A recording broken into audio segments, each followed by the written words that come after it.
الحمد للہ رب العالمین وصلی اللہ وسلم علی رسولہ الکریم و نبیہ الامین وعلی آلہ الطیبین الطاہرین و اصحابہ المہدیین الراشدین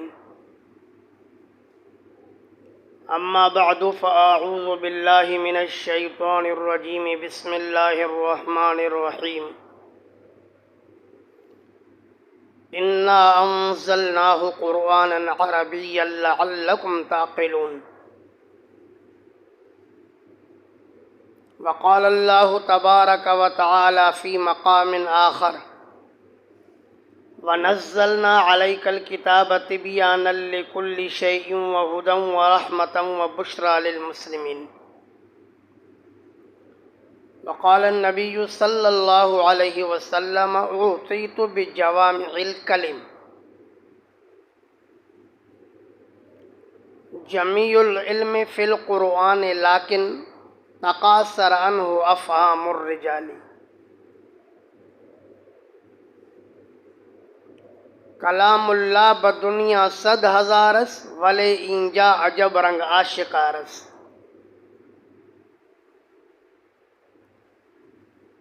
تیری زمین پر اگر نزول کتاب نہ ہوتا تو جساس اور رازی اور صاحب کشاف بھی نہ ہوتا، کیوں نہ ہو ممتاز اسلام دنیا بھر کے دینوں میں، وہاں مذہب کتابوں میں، یہاں قرآن سینوں میں۔ عزیز طلباء، بلا شبہ رب ذوالجلال کا مجھ فقیر پر اور آپ لوگوں پر بہت بڑا احسان ہوا کہ اللہ پاک نے مجھے اور آپ کو اسی سال کے اندر ایک دفعہ پھر اپنے کلام کے سمجھانے اور سمجھنے کے لیے بیٹھنے کی توفیق عطا فرمائی۔ اس پر اللہ پاک کا جتنا بھی شکریہ ادا کیا جائے یقیناً کم ہے۔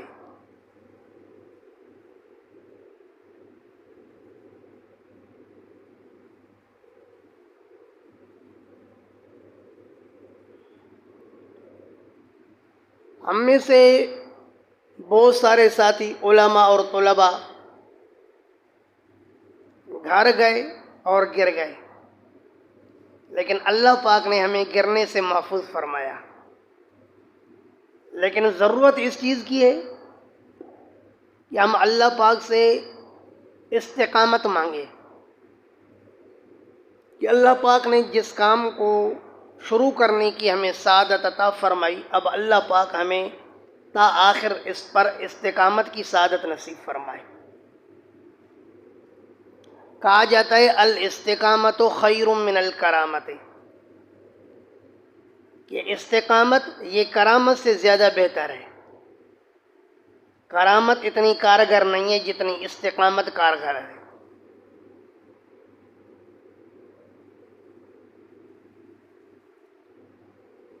درس کے اہم چیزوں میں سے سب سے اہم چیز ہے درس کے اندر حاضر باش رہنا، جسمن بھی اور ذہنن بھی، کیونکہ منافقین بھی نبی اکرم صلی اللہ علیہ وسلم کے مجلس میں جسمن حاضر ہوتے تھے۔ اللہ نے فرمایا تراہم ینظرون الیک وہم لا یبصرون، آپ ان کو دیکھ رہے ہیں کہ آپ کی طرف دیکھ رہے ہیں لیکن یہ دیکھتے نہیں ہیں۔ تو صرف جسمن حاضر ہونا مطلوب نہیں ہے، جسم کے ساتھ دل اور دماغ کے ساتھ حاضر ہونا ضروری ہے۔ اس درس سے فائدہ حاضر باش طالب علم کو ہوگا۔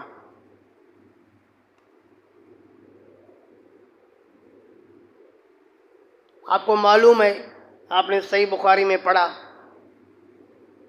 کہ تمام صحابہ کرام رضوان اللہ علیہم اجمعین کے بنسبت حضرت ابو ہریرہ رضی اللہ تعالیٰ عنہ کے پاس زیادہ حدیثیں تھیں، اور اس سے تمام صحابہ کے بنسبت زیادہ روایات مروی ہیں۔ وجہ کیا ہے؟ وہ فرماتے ہیں الزم رسول اللہ صلی اللہ علیہ وسلم بشبع بطنی، کہ میں رسول اللہ صلی اللہ علیہ وسلم کو چمٹا رہتا تھا پیٹ کے بھرے ہونے کی وجہ سے۔ دنیا کی کوئی ہوس نہیں تھی، ہرس نہیں تھا، صرف اور صرف میری زندگی کا مقصد حصول حدیث تھا، تو میں اللہ کے رسول کو چمٹا رہا۔ دوسرے میرے انصار بھائی کھیتی باڑی کے کاموں میں رہے، مہاجر بھائی کاروبار اور تجارت میں رہے، میں صرف اور صرف حدیث پڑھنے کے لیے نبی علیہ الصلوۃ والسلام کے ساتھ چمٹا رہا، اس لیے اللہ پاک نے مجھے حدیث کا علم زیادہ دیا ہے۔ تو حاضر باش طالب علم کو زیادہ فائدہ ہوا۔ حضرت شیخ زاہد الکوثری رحمہ اللہ جو مصر کے ایک بہت بڑے عالم گزرے ہیں، ہمارے شیخ حضرت الاستاذ حضرت مولانا مفتی محمد زرولی خان صاحب رحمہ اللہ بتایا کرتے تھے کہ حضرت علامہ سید محمد یوسف البنوری رحمہ اللہ یہاں کراچی سے مصر میں اس کی خدمت میں حاضر ہو کر کے اور اس سے استفادہ کرتے تھے۔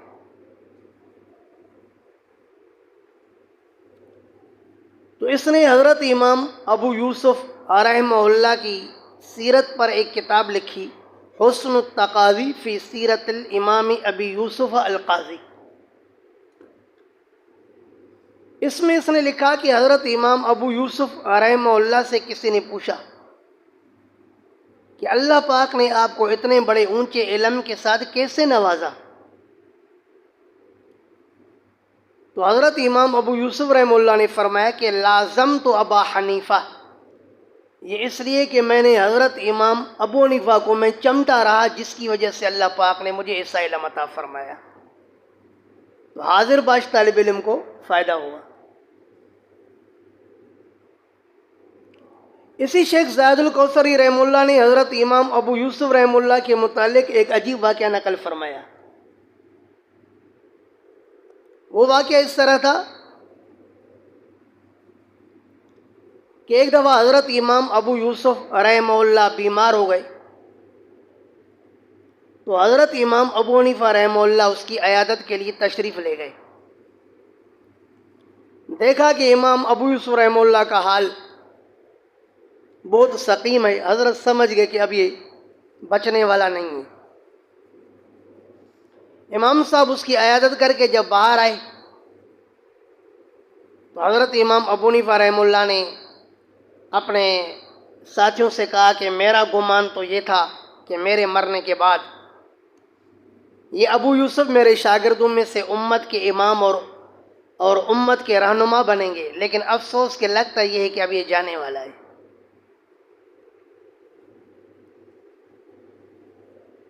تو ساتھیوں نے بات سن لی۔ اللہ کا کرنا یہ ہوا کہ حضرت امام ابو یوسف رحمہ اللہ کو اللہ پاک نے شفا دے دی۔ تو جن ساتھیوں نے حضرت امام ابو حنیفہ رحمہ اللہ سے یہ بات سنی تھی کہ مجھے امید تھی کہ میرے بعد امت کے امام اور رہنما ابو یوسف بنیں گے، تو ان ساتھیوں نے امام ابو حنیفہ رحمہ اللہ کی یہ بات جا کر کے امام ابو یوسف رحمہ اللہ کو بتا دی۔ تو حضرت امام ابو یوسف رحمہ اللہ سمجھ گئے کہ میں کامل اور اکمل بن گیا، اب مجھے استاذ کی خدمت میں جانے کی کوئی ضرورت نہیں ہے۔ آج کل بھی ایسے ہی ہوتا ہے، جب طالب اپنے پیروں پر کھڑا ہو جاتا ہے تو پھر استاذ کی ضرورت محسوس نہیں ہوتی۔ کل کی بات ہے، ہمارا ایک فاضل تھا، تو اس کو مختلف حالات میں مختلف کہیں امامتیں ملی، کہیں استادی ملی، طرح طرح سے، تو ہمیں یاد نہیں کیا کیونکہ پیروں پر کھڑا تھا۔ جب کچھ بھی نہیں رہا تو کل آ کر کے میری خدمت میں حاضر ہوا اور واویلا کیا کہ یہ مصیبت ہے، یہ مصیبت ہے، یہ مصیبت ہے۔ یہ تقریباً سب کی عادت ہے کہ جب پیروں پر کھڑے ہو جاتے تو اب استاذ کی ضرورت نہیں ہے۔ حضرت امام ابو یوسف رحمہ اللہ بھی سمجھ گئے کہ میں کامل اور مکمل بن گیا، اب حضرت امام ابو حنیفہ رحمہ اللہ کے پاس جانے کی کوئی ضرورت نہیں ہے۔ تو یہ اپنی ہی مسجد میں نمازی بھی پڑھانے لگے اور وہیں پر اس نے دارالافتاء کھولا. امام صاحب کی مجلس میں حاضری چھوڑ دی. تو حضرت امام ابو یوسف رحمہ اللہ نے معلومات کی کہ یہ ابو یوسف نہیں آ رہا. لوگوں نے بتایا کہ حضرت وہ تو الحمدللہ خود مفتی بن گئے، اب وہ خود ہی فتوے دیا کرتے ہیں، اس لیے درس کی مجلس میں حاضر نہیں ہو پاتے. تو حضرت امام ابو حنیفہ رحمہ اللہ چونکہ استاذ تو استاد ہوتا ہے، یعرفونہم یعرفونہ کما یعرفون ابناءہم. استاذ کا یہ حال ہوتا ہے کہ وہ طالب کو اس طرح جانتا ہے جس سے کہ باپ اپنے بیٹے کو جانتا ہے کہ اس کے اندر کتنی صلاحیت ہے. حضرت امام ابو حنیفہ رحمہ اللہ نے ایک شخص کو اس کے پیچھے لگایا، کہا کہ ابو یوسف کے پاس چلے جاؤ اور اس سے جا کر کے مسئلہ پوچھو کہ کسی شخص نے کسی دھوبی کے پاس جا کر کے کپڑا رکھوایا اور پھر دھوبی نے کپڑے دینے سے انکار کیا، کہا کہ آپ نے میرے پاس تو کپڑا رکھوایا ہی نہیں ہے. پھر اللہ کا کرنا یہ ہوا کہ دھوبی کے دل میں اللہ نے دیانتداری ڈالی، دھوبی خود اس کے گھر پر آیا اور وہی کپڑا اس کو دھو کر کے واپس کیا. اب بتاؤ کہ یہ دھوبی اجرت کا مستحق ہوگا یا نہیں؟ اگر ابو یوسف کہے کہ مستحق ہوگا تو بھی اس کو کہنا اخطأت ہے، آپ نے خطا کی، اور اگر وہ کہے کہ مستحق نہیں ہوگا تو بھی کہنا اخطأت ہے، آپ نے خطا کی. یہ شخص آیا، حضرت امام ابو یوسف رحمہ اللہ سے مسئلہ پوچھا. امام ابو یوسف رحمہ اللہ نے غور کر کے کہا کہ مستحق ہوگا، تو شخص نے کہا اخطأت ہے. پھر غور و فکر کر کے کہا کہ نہیں مستحق نہیں ہوگا، تو شخص نے کہا اخطأت ہے. کیونکہ جو بھی بات تھی وہ دلیل کے بنیاد پر نہیں تھی تو اخطأت ہے. اب مشکل گھڑی میں استاد یاد آیا. اب حضرت امام ابو یوسف رحمہ اللہ حضرت امام ابو حنیفہ رحمہ اللہ کی مجلس میں پہنچے. جیسے ہی آتے ہوئے امام صاحب نے دیکھا تو فرمایا ما جاء بک الا مسألۃ القصار، تیرے کو بالآخر دھوبی کا مسئلہ ہمارے پاس لے آیا ہے نا، کب تک ہم سے دور رہو گی، کب تک بھاگو گی، بالآخر آپ کو آنا پڑے گا. آ کر کے کہتا ہے کہ استاد جی آپ بتائیں کہ یہ اجرت کا مستحق ہوگا یا نہیں ہوگا. حضرت نے تو پہلے باتیں سنائی، کہا کہ دیکھو اس کو، رجل آدمی دیکھو، یتکلم فی دین اللہ، اللہ کے دین کے متعلق باتیں کرتا ہے، فتوے دیتا ہے استاد کی اجازت کے بغیر، حالانکہ لا یحسن ان یجیب فی مسئلۃ الاجارات، اس میں اتنی صلاحیت ابھی تک نہیں ہے کہ مسئلے اجارے میں صحیح طرح جواب دے سکے، اور ابھی سے اس نے فتوے شروع کر دیے. باتیں شاتیں سنا کر کے پھر امام صاحب نے فرمایا کہ دیکھو اس نے دیکھا جائے گا کہ اس نے انکار سے پہلے کپڑا دھویا تھا یا انکار کے بعد دھویا. اگر انکار سے پہلے دھویا تھا تو اب اجرت کا مستحق ہوگا کیونکہ اس نے مالک کے لیے دھویا ہے، اور اگر اس نے انکار کے بعد دھویا تو ظاہر ہے پھر اپنے لیے دھویا ہے، لہذا اس دوسری صورت میں اجرت کا مستحق نہیں ہوگا. امام ابو یوسف رحمہ اللہ سمجھ گئے کہ استاد کے بغیر چارہ نہیں ہے، دوبارہ حاضری لازم کر دی. تو جو طالب اپنے استاد کی خدمت میں رہتا ہے، بھلے وہ مدرس ہو یا مفتی ہو، اس کے علم میں نکھار آتا ہے. حضرت علامہ عبداللہ لکھنوی رحمہ اللہ نے اپنی کتاب الفوائد البہیہ میں صاحب ہدایہ کے بارے میں لکھا ہے کہ صاحب ہدایہ سے جب پوچھا گیا کہ آپ کو اپنے ساتھیوں میں اس طرح کی فوقیت کیسے حاصل ہوئی، تو حضرت صاحب ہدایہ رحمہ اللہ نے فرمایا کہ لم تکن لی فترۃ، میرے علم کے اندر جو کمال اور رسوخ آیا وہ اس لیے کہ میں غیر حاضری نہیں کرتا تھا، سبق میں سستی نہیں کرتا تھا، جس کی وجہ سے اللہ نے مجھے نوازا. تو اس سے پتہ چلا کہ جو طالب چھٹی نہ کرے، کیونکہ جس نے سبق یاد کیا تو اسے چھٹی ہی نہ ملی. جو طالب علم استاذوں کے ساتھ رہتا شہتا ہے اور اپنے آپ کو استاذوں کے ساتھ رکھتا ہے تو اس کے علم کے اندر نکھار آتا ہے. آپ علم التفسیر میں آ جائیں. حضرت علامہ جلال الدین سیوطی رحمہ اللہ متوفہ 911 نے لکھا ہے کہ حضرت مجاہد رحمہ اللہ نے فرمایا عرضت القرآن علی ابن عباس 30 مرتن، کہ میں نے ابن عباس رضی اللہ تعالیٰ عنہما کے سامنے 30 مرتبہ قرآن پڑھا ہے. آپ نے کتنی مرتبہ پڑھا ہے استاد سے؟ ایک دفعہ. اور مجاہد رحمہ اللہ 104 کے متوفہ ہیں، بہت بڑے عالم محدث ابن عمر کے بھی شاگرد ہیں، عربی دان ہیں. وہ کتنی ضرورت محسوس کرتے ہیں؟ فرماتے ہیں کہ 30 مرتبہ میں نے ابن عباس سے قرآن پڑھا. 30 مرتبہ میں سے 3 دفعہ تو ایسا ہوا کہ ہر آیت پر رک رک کر کے میں نے پوچھا کہ حضرت اس کا شان نزول کیا ہے اور اس کا مطلب کیا ہے. مجھے معلوم نہیں ہے کہ کس طالب نے اپنے استاد سے 3 دفعہ سبق پڑھا ہو، مجھے معلوم نہیں ہے. حضرت مجاہد رحمہ اللہ کے متعلق معلوم ہے کہ اس نے 30 دفعہ پڑھا ہے. تاریخ میں کوئی آپ ایسا طالب علم نہیں دکھا سکتے جس نے اپنے استاد سے کوئی سبق 30 دفعہ پڑھا ہو. آپ پڑھو گے 30 دفعہ ابو داؤد؟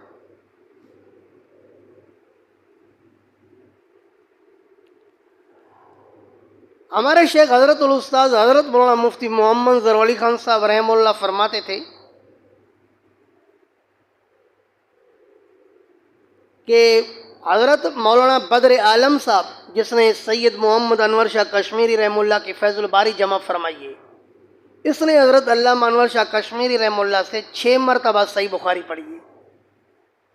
تو حضرت مجاہد کے بعد ہمارے دانست اور علم کے مطابق اگر کسی طالب علم نے اپنے استاذ کو تھاما ہے تو اس کا نام بدر عالم صاحب رحمہ اللہ ہے، جس نے حضرت علامہ انور شاہ کشمیری سے 6 مرتبہ صحیح بخاری پڑھ کر اور اس کے فوائد کو جمع کر کے یکجا کیا، اور ان فوائد کو آج دنیا فیض الباری شرح صحیح بخاری کے ساتھ جانتی ہے. تو علم التفسیر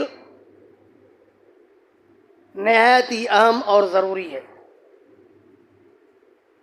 اللہ رب العالمین قرآن کریم میں ارشاد فرماتے ہیں اِنَّا أَنزَلْنَاهُ قُرْآنًا عَرَبِيًّا لَعَلَّكُمْ تَعْقِلُونَ. دراصل اساتذہ کرام کا طریقہ کار ہے کہ جب بھی کوئی بھی فن پڑھائیں، چاہے تفسیر ہو، چاہے حدیث ہو، چاہے فقہ ہو، چاہے نحو ہو، چاہے صرف ہو، تو اس فن پڑھانے سے پہلے کچھ ضروری باتیں پڑھاتے ہیں جن باتوں کے پڑھنے سے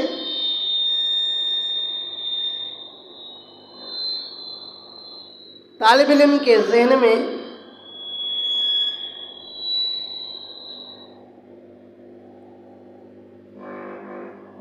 ایک تو اس فن کی اہمیت بیٹھتی ہے،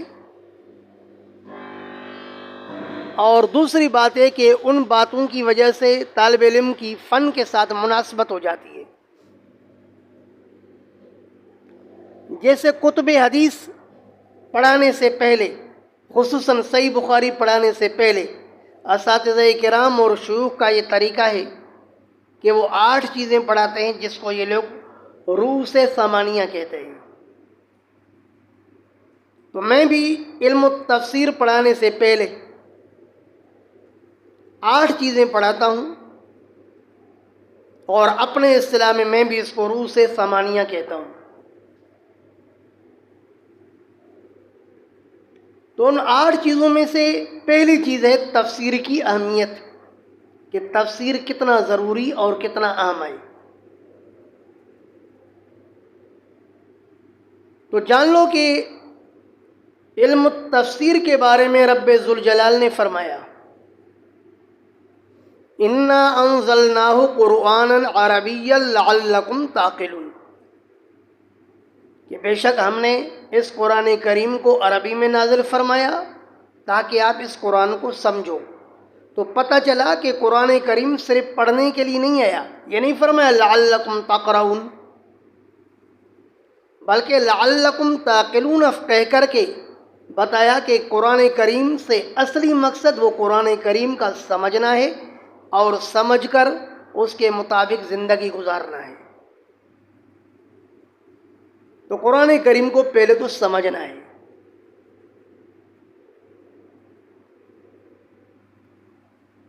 صحابہ کرام رضوان اللہ علیہم اجمعین باوجود اس کے کہ اہل لسان تھے،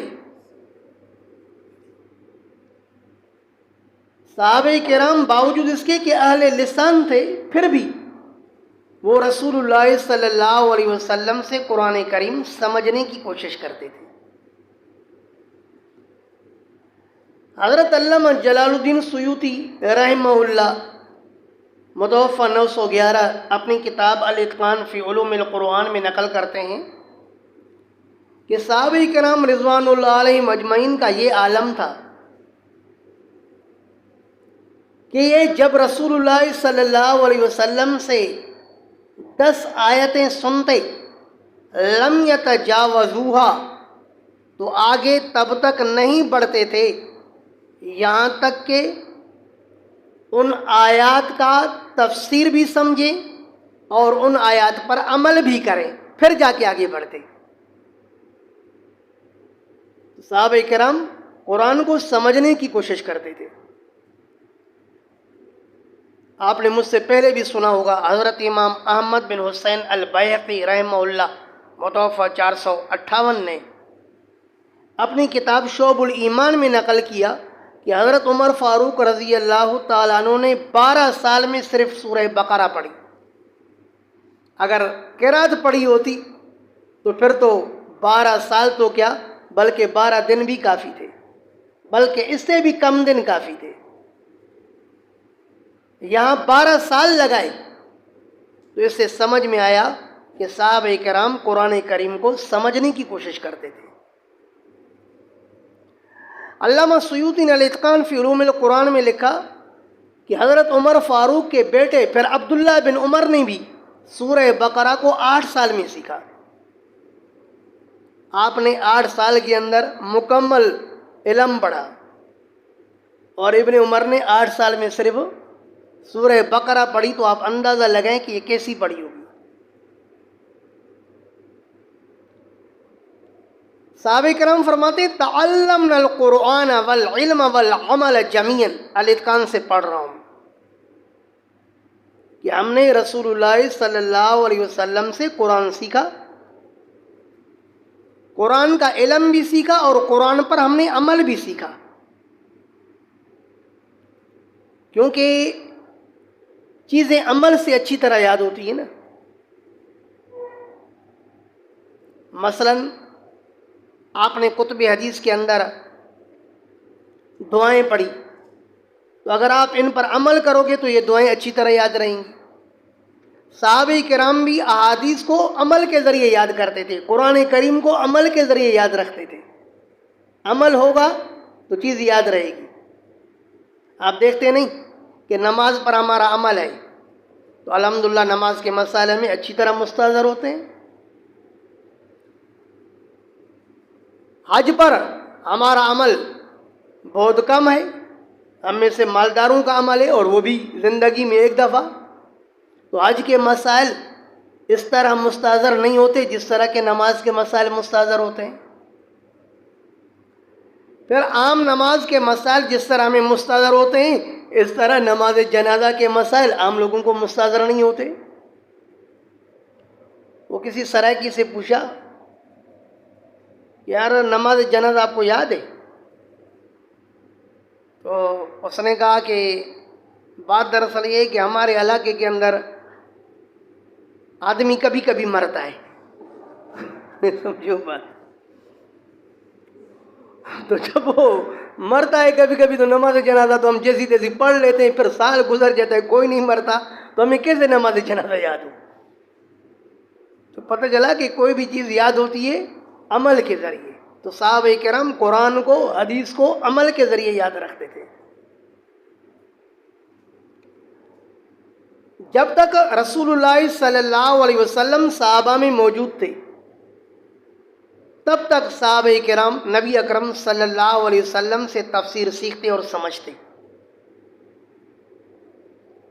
صحیح بخاری میں ہے کہ جب قرآن کی آیت نازل ہوئی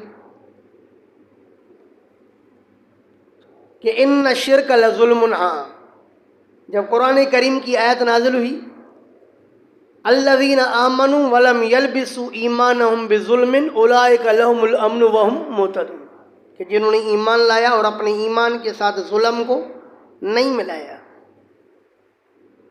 اولئک لہم الامن وہم مہتدون، یہی لوگ ہیں کہ ان کے لیے جہنم سے امن ہے اور یہی لوگ ہدایت یافتہ ہیں۔ تو قرآن میں بتایا گیا کہ امن اس شخص کے لیے ہے، ہدایت یافتہ وہی شخص ہے جس نے اپنے ایمان کے ساتھ ظلم نہیں ملایا۔ تو ظلم ہر گناہ کو کہتے ہیں۔ صحابہ کرام نے عرض کیا اینا لم یظلم، اللہ کے رسول ہم میں سے کس نے ظلم نہیں کیا ہوگا، کس نے گناہ نہیں کیا ہوگا؟ ہم میں سے تو ہر کسی سے گناہ ہوتا ہے، کل بنی آدم خطاء وخیر الخطائین التوابون، تو ہم میں سے تو ظلم ہر کسی سے ہوتا ہے، گناہ ہر کسی سے ہوتا ہے۔ اس کا مطلب یہ ہے کہ ہمارے لیے اچھا ہی نہیں۔ تو نبی علیہ الصلوۃ والسلام نے فرمایا کہ یہاں ظلم سے مراد شرک ہے، ان الشرک لظلم عظیم، کہ جس نے ایمان کے ساتھ شرک کو نہیں ملایا تو وہ امن یافتہ ہے اور وہی ہدایت یافتہ ہے۔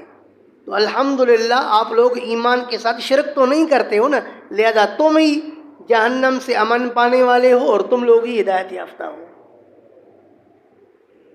تو دیکھو صحابہ کرام کو قرآن کریم کے سمجھنے کی ضرورت محسوس ہوتی، پوچھتے کہ اس آیت کا مطلب کیا ہے۔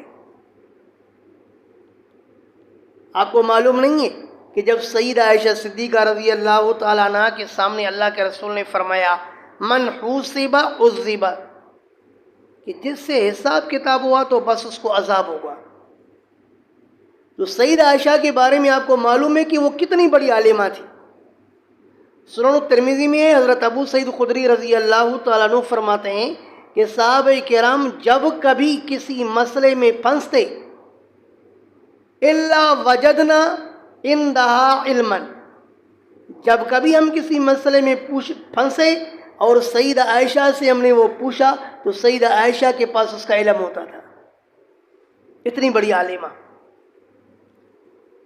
ضعیف حدیث کے اندر فرمایا گیا خذوا نصف العلم من هذه الحمیرہ، آدھا علم اس حمیرہ سے حاصل کرو۔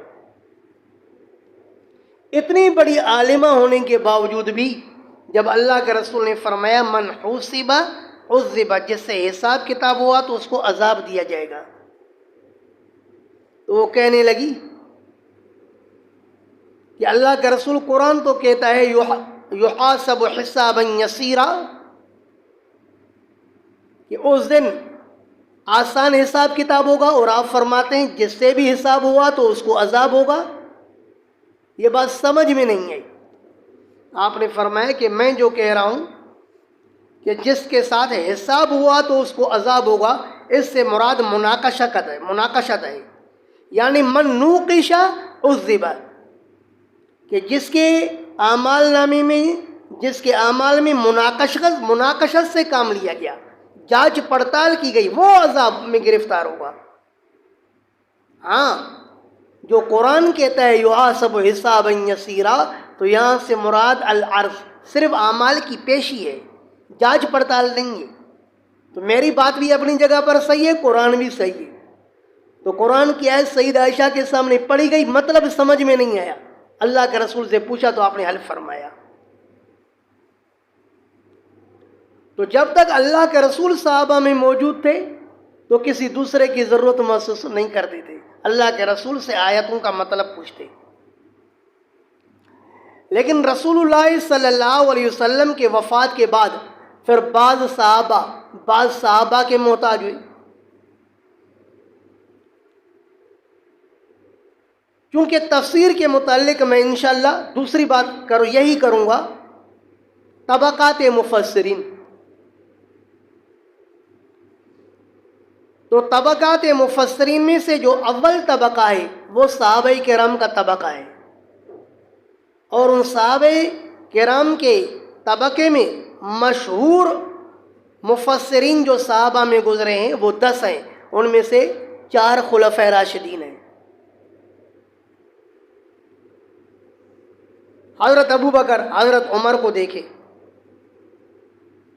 کہ صحابہ میں بڑے مفسر کہلاتے ہیں، لیکن جب حضرت ابو بکر صدیق سے اور فاروق اعظم سے الاتقان فی علوم القرآن میں یہ پوچھا گیا کہ یہ جو اللہ پاک فرماتے ہیں کہ ہم نے زمین سے فاکہۃ و ابا، میوے اگائے، اور ابن، اب کو اگایا، تو اب کا کیا مطلب ہے؟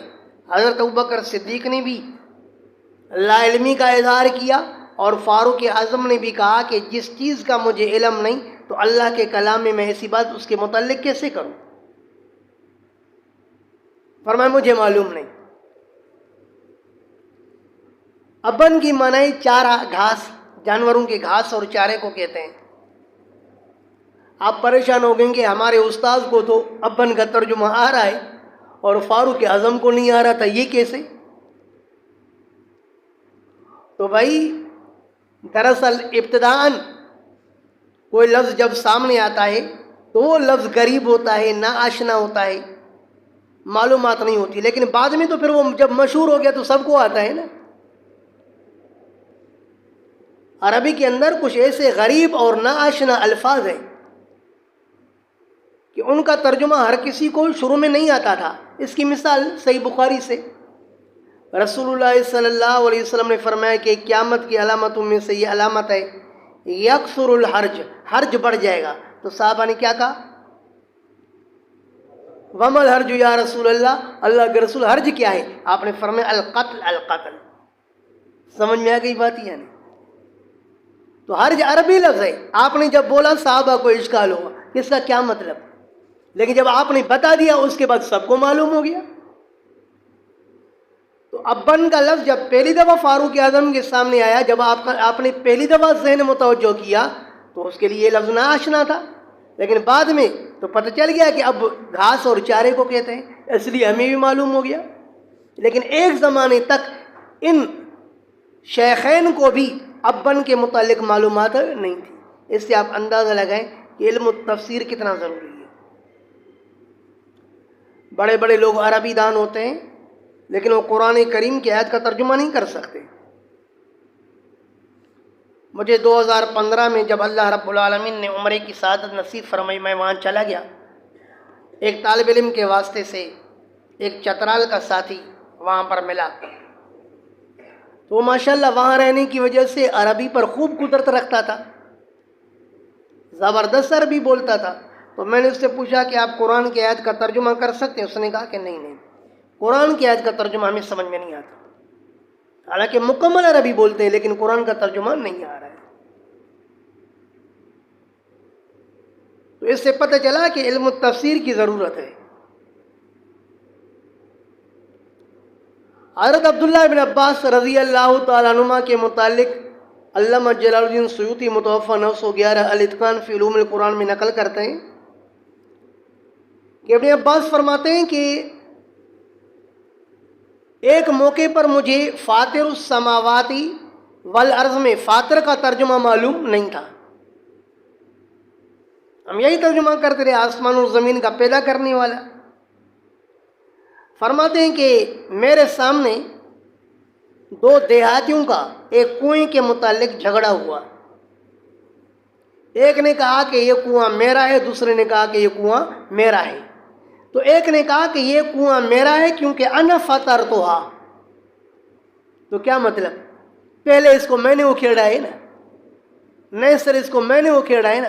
ابن عباس فرماتے ہیں کہ اس دن سے میں سمجھ گیا کہ فاطر کا ترجمہ ہے نئے سر پیدا کرنا، بغیر مثال کے پیدا کرنا۔ تو فاطر السماوات والارض کا مطلب نکل آیا کہ اللہ وہ ذات ہے جو آسمان و زمین کو نئے سر پیدا کرنے والے ہیں۔ تو نئے سر پیدا کرنے کا ترجمہ مجھے اس دن سے سمجھ میں آیا۔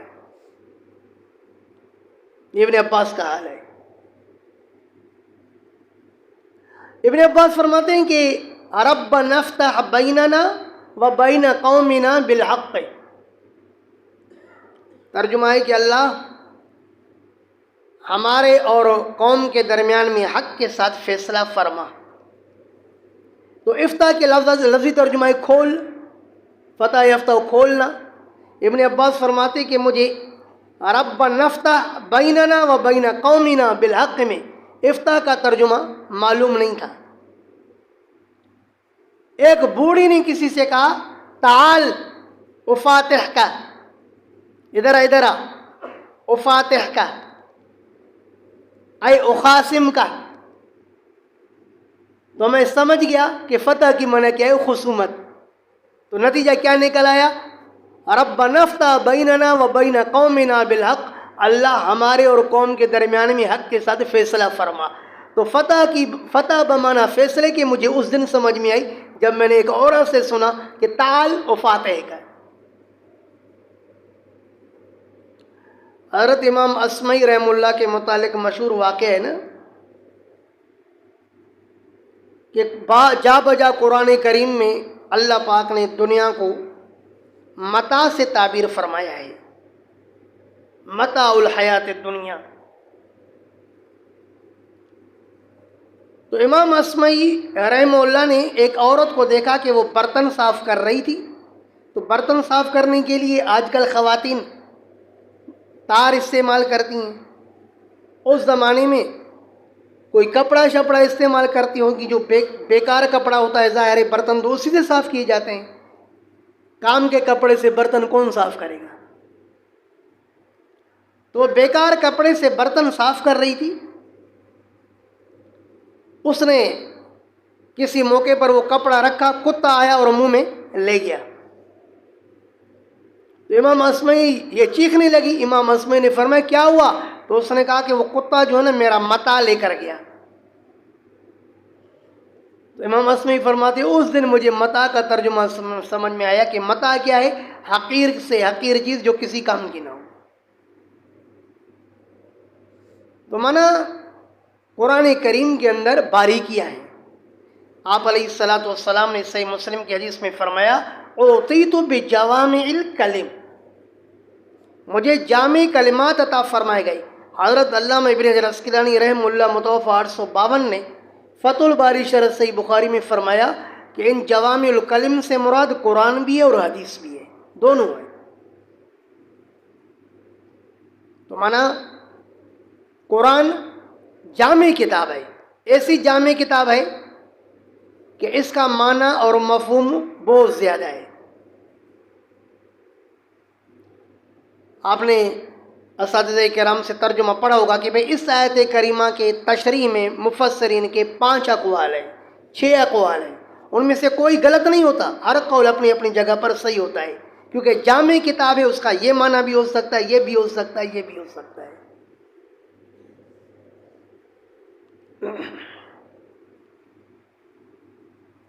تو اس لیے اس کتاب کو جامع کہا جاتا ہے.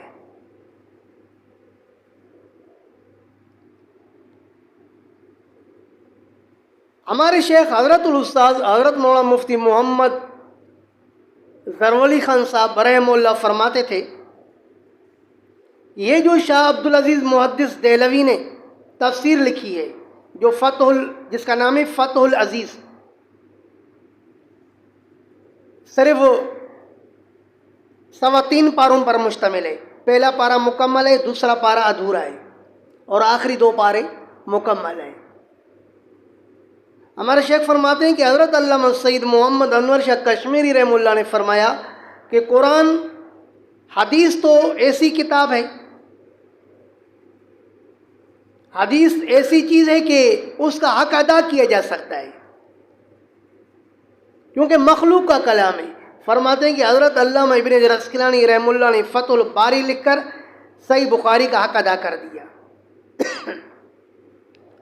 لیکن قرآن کریم چونکہ اللہ کی کتاب ہے، اس کا حق ادا کرنا بہت مشکل ہے.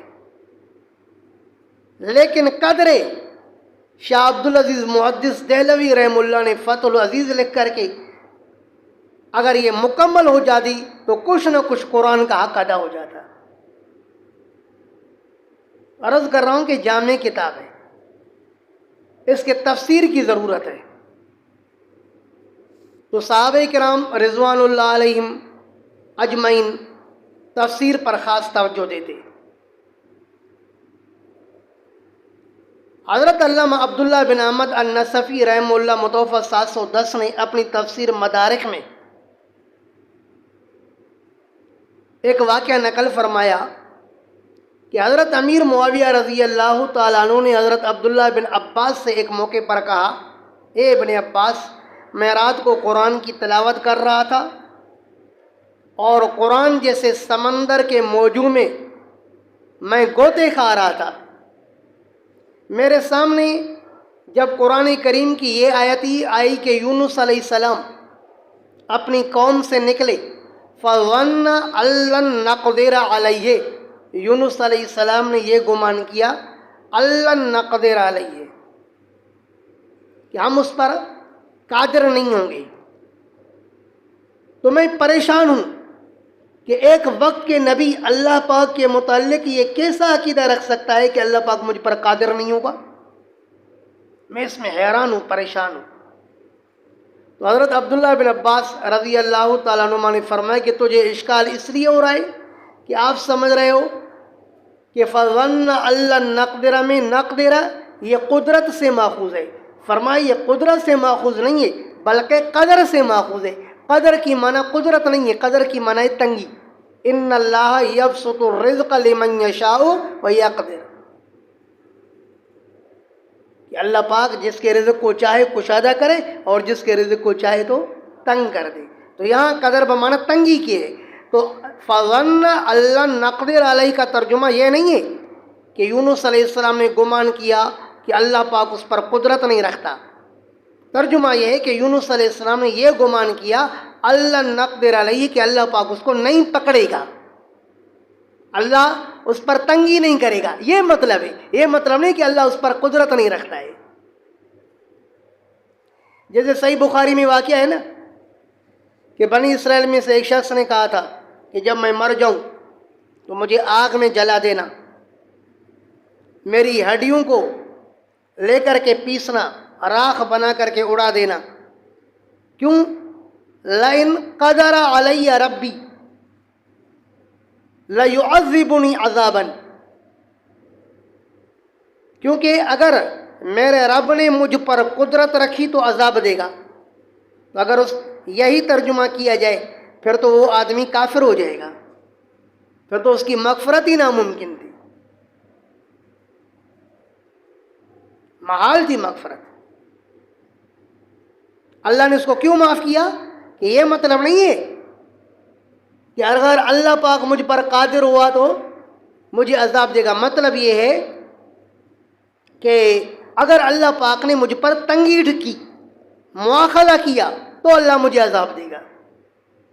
تو وہاں پر بھی قدر کی معنی تنگی اور مواخذہ ہے، قدرت سے ماخوذ نہیں ہے۔ تو صحابہ کرام کا اس طرح کا حال تھا کہ قرآن کریم ایک دوسرے سے سمجھنے کی کوشش کرتے تھے۔ اور علامہ نصفی رحمہ اللہ نے واللیل اذا یسر کے تحت ایک عجیب واقعہ نقل کیا کہ امام اخفش رحمہ اللہ سے کسی نے پوچھا کہ واللیل اذا یسر،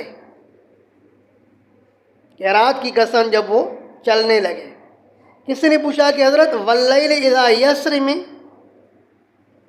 یہ یسر میں یا کیوں حذف کی گئی ہے، جبکہ صرفی قاعدے کے مطابق سرا یسری یسری یا کے ساتھ ہونا چاہیے؟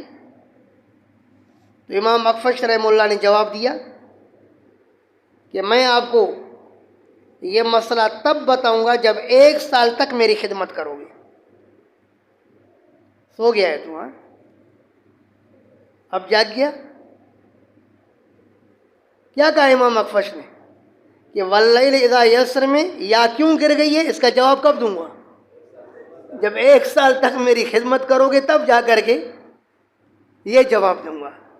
چنانچہ قربان ہو جاؤں اس طالب علم پر، کیا اس کے اندر علم کا ذوق تھا کہ اس بات کے معلوم کرنے کے لیے پورا سال امام اخفش کی خدمت کی۔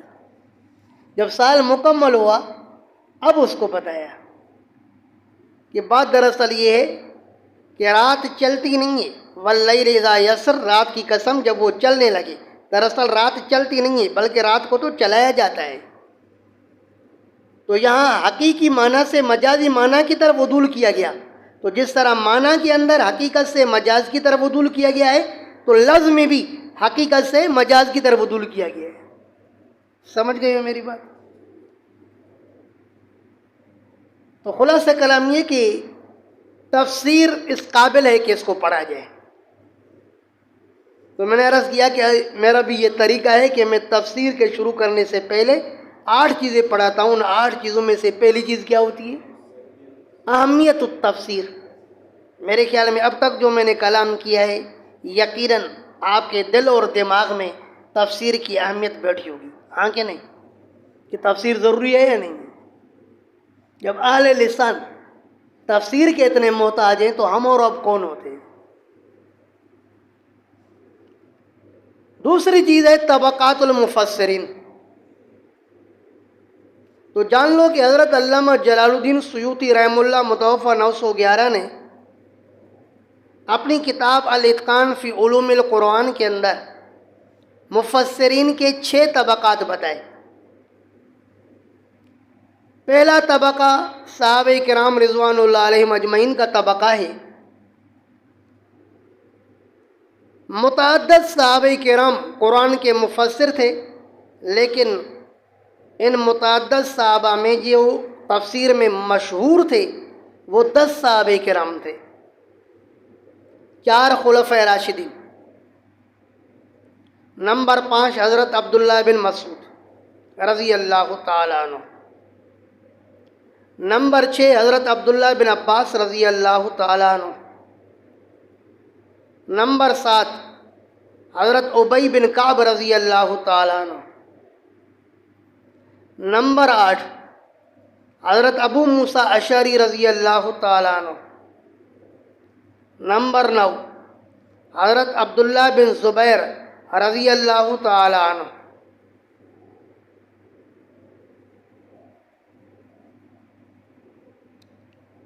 اور حضرت عبداللہ بن عمر رضی اللہ تعالیٰ عنہ۔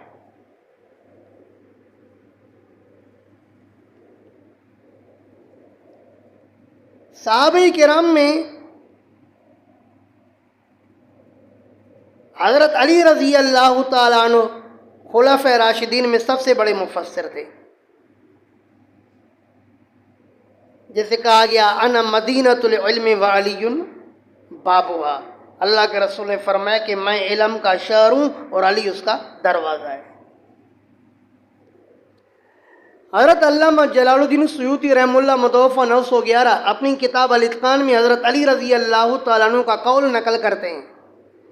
وہ فرماتے ہیں کہ قرآن کریم کی کوئی آیت نہیں الا وانا عالم، مگر ہر آیت کے بارے میں میں جانتا ہوں کہ اس آیت کا مطلب کا کیا ہے، اس کا شان نزول کیا ہے، اور این نزلت، کہاں نازل ہوئی، یہ بھی میں جانتا ہوں۔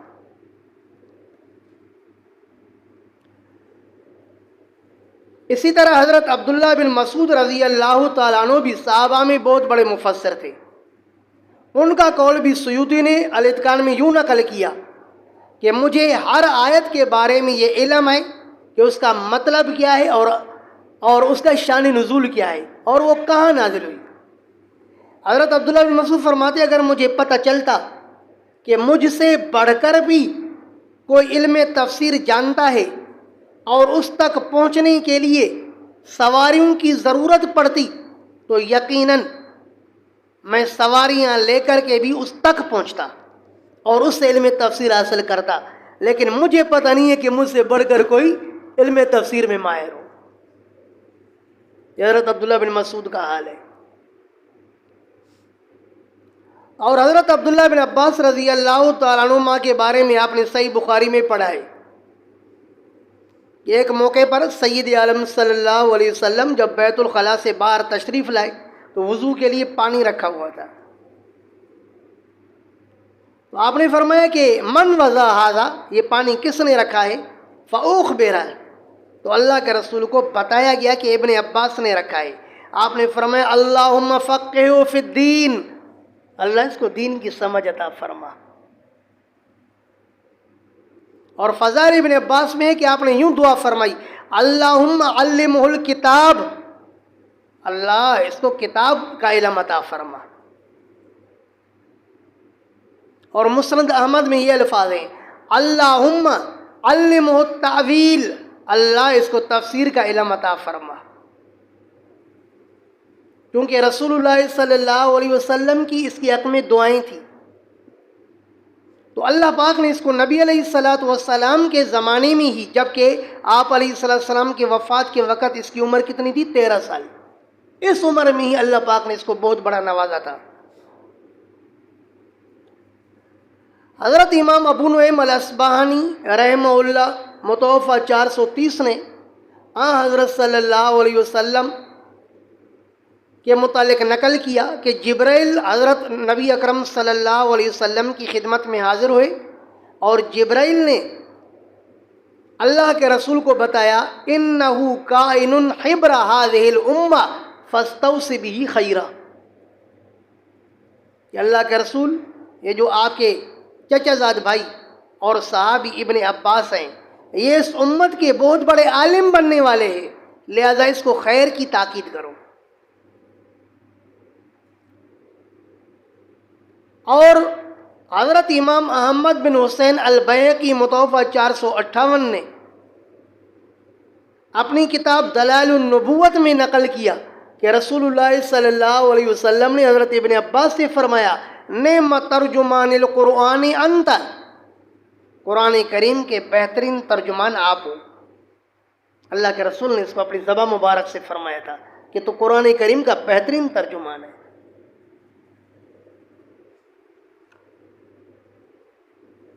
علم تفسیر کی وجہ سے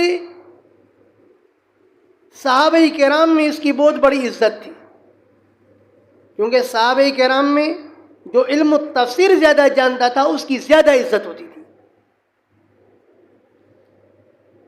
ہمارے معاشرے کے اندر جو شخص صرف و نحو زیادہ جانتا ہے، منطق زیادہ جانتا ہے، فنون پر اچھی قدرت رکھتا ہے، اس کی زیادہ عزت اور قدر ہوتی ہے۔ لیکن صحابہ کرام کے زمانے میں جو تفسیر زیادہ جانتا اس کی زیادہ عزت اور قدر اور منزلت ہوتی۔ حضرت انس رضی اللہ تعالیٰ عنہ فرماتے ہیں، الاتقان سے بتا رہا ہوں کہ صحابہ کرام میں سے جب کوئی سورہ بقرہ اور آل عمران سیکھ لیتا، جد فی اعیننا، تو وہ ہماری آنکھ میں بہت بڑا آدمی بن جاتا کہ بھئی اس نے سورہ بقرہ کی تفسیر پڑھی ہے، سورہ آل عمران کی تفسیر پڑھی ہے، اس جیسا کون ہو سکتا ہے؟ تو حضرت ابن عباس کو صحابہ کرام یہ مرتبہ دیتے تھے کہ فاروق اعظم رضی اللہ تعالیٰ عنہ اس کو بدری صحابہ کے ساتھ بٹھاتے تھے۔ آپ نے صحیح بخاری میں پڑھا ہے۔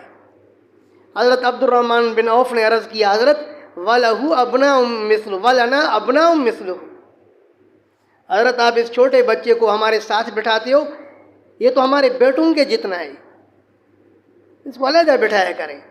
تو حضرت فاروق اعظم نے فرمایا کہ اس کے اندر کمال اتنا ہے کہ اس کو علیحدہ نہیں بٹھا سکتا، ہاں اگر مشاہدہ کرنا ہے تو کبھی مشاہدہ کروا دوں گا۔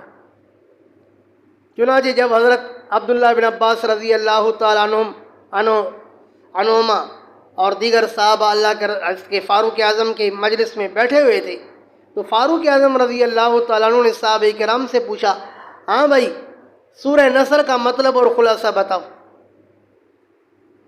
اب صحابہ کرام میں سے بعضوں نے لا علمی کا اظہار کیا، بعضوں نے اس کا ترجمہ کر کے بتایا، تو ترجمہ تو خلاصہ نہیں کہلاتا نا۔ حضرت ابن عباس سے پوچھا گیا تو کیا کہتا ہے؟ تو حضرت ابن عباس نے فرمایا، وہ اجل رسول اللہ صلی اللہ علیہ وسلم، سورہ نصر کا خلاصہ ہے نبی اکرم صلی اللہ علیہ وسلم کو موت کی اطلاع۔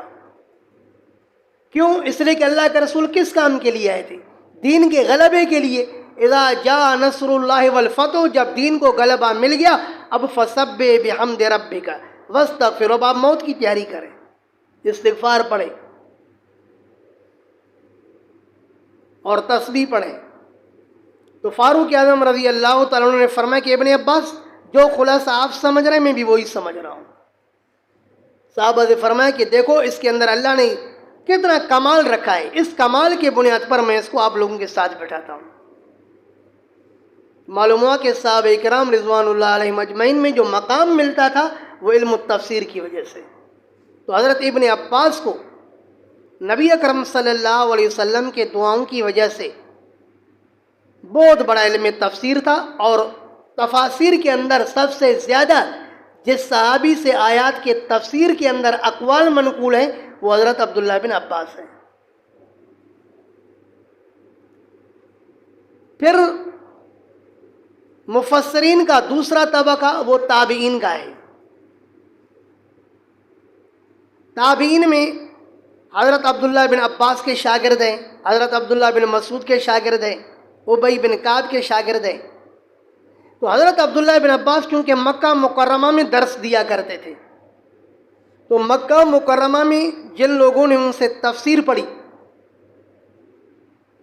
تو ان ناموں میں جو مشہور نام ہیں ان میں ایک حضرت مجاہد رحمہ اللہ کا نام ہے، متوفی 104. اس کے بارے میں جیسے میں نے پہلے آپ کو بتایا کہ اس نے 30 مرتبہ ابن عباس سے تفسیر پڑھی ہے. اسی طرح ان کے دوسرے شاگرد اکرمہ ہیں. الاتقان فی علوم القرآن میں ہے، اکرمہ فرماتے ہیں کہ ابن عباس جب مجھے تفسیر پڑھاتے تھے تو مجھے بیڑیاں ڈالتے تھے، بیڑیاں ڈال ڈال کے مجھے تفسیر پڑھاتے تھے. کیونکہ کچھ طلباء بڑے شریر ہوتے ہیں تو ان کو باندھنے کی ضرورت بھی محسوس ہوتی ہے. وہ کراچی کے اندر جو ہے نا، لیاری کے اندر ایک مدرسہ ہے جس کو کہتے ہیں جیل مدرسہ. جو پرلے درجے کا بھگوڑا ہوتا ہے اس کو وہاں داخل کرتے ہیں، حافظ بن کر کے نکلتا ہے. ایک طالب نے مجھے بتایا کہ ہمارا بھائی شریر تھا تو ہم نے اس کو جیل مدرسے میں داخل کیا، مکمل حافظ بن گیا. جب میں اس کو وہاں سے گھر لا رہا تھا موٹر سائیکل پر، اس کو پیچھے سے بٹھایا تو وہ عجیب عجیب حرکتیں کر رہا تھا، کبھی ہنس رہا ہے کبھی کیا کر رہا ہے. وجہ کیا تھی کہ اس نے پہلی دفعہ جو ہے اس دن آسمان دیکھا تھا.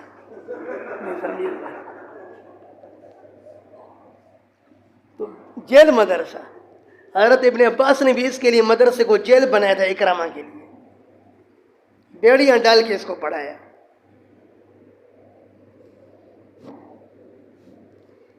تیسرا نام سعید بن جبیر کا آتا ہے، سعید بن جبیر رحمہ اللہ، یہ بھی ابن عباس کے شاگردوں میں ہیں.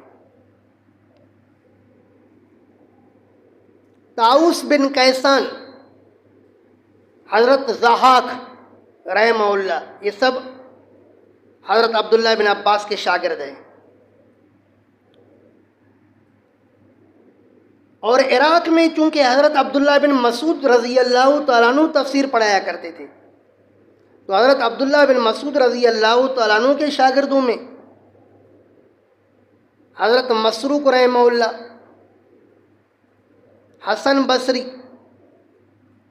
اسود بن یزید، علقمہ، حضرت امام شابی اور حضرت قتادہ بن دعامہ، یہ ان کے مشہور شاگردوں میں ہیں. دیکھو ان لوگوں کے بہت زیادہ شاگرد تھے، لیکن میں جو ان کے نام بتا رہا ہوں ان شاگردوں کے جو مشہور ہیں، جن کے تفاسیر کے اندر اقوال آتے ہیں. اور حضرت ابی بن کعب یہ مدینہ منورہ میں تفسیر پڑھاتے تھے تو ان کے شاگردوں میں ابو العالیہ کا نام آتا ہے، زید بن اسلم کا نام آتا ہے. یہ اسلم الادوی فاروق اعظم کا غلام تھا تو اس کا بیٹا زید یہ بہت بڑا مفسر تھا، ابی بن کعب کا شاگرد تھا. اور اسی طرح محمد بن کعب القرظی کا نام آتا ہے. یہ تینوں حضرت ابی بن کعب کے شاگرد تھے. تو یہ مفسرین کا دوسرا طبقہ تھا جو تابعین تھے. مفسرین کا تیسرا طبقہ وہ تبع تابعین کا ہے. تبع تابعین میں متعدد نام ہیں، ان میں سے پہلا نام حضرت امام شعبہ بن دینار رحمہ اللہ، جو بہت بڑے محدث امیر المومنین فی الحدیث ہیں، متوفی 160 ہیں. تو یہ مفسر بھی ہے. انہوں نے تفسیری اقوال صحابہ اور تابعین کے جمع فرمائے تھے. اسی طرح حضرت امام سفیان ثوری رحمہ اللہ متوفہ 161 ہجری، حضرت امام وکیع بن الجراح رحمہ اللہ متوفہ 197 ہجری، اور حضرت امام سفیان بن عیینہ رحمہ اللہ متوفہ 198 ہجری، اور عبد الرزاق الصنعانی جو امام بخاری کے بھی استاد ہیں، متوفہ 211 ہجری۔ تو ان کا طبقہ، یہ مفسرین کا تیسرا طبقہ ہے، 211 ہجری تک۔ اس کے بعد جو مفسرین کا چوتھا طبقہ ہے، وہ طبقہ ہے مفسر زمانہ حضرت امام محمد بن جریر الطبری رحمہ اللہ متوفہ 310، حضرت امام ابن ابی حاتم رحمہ اللہ متوفہ 327،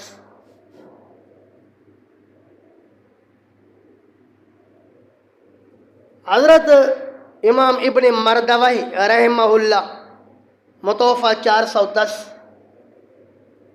حضرت امام ابن ماجہ رحمہ اللہ متوفہ 273،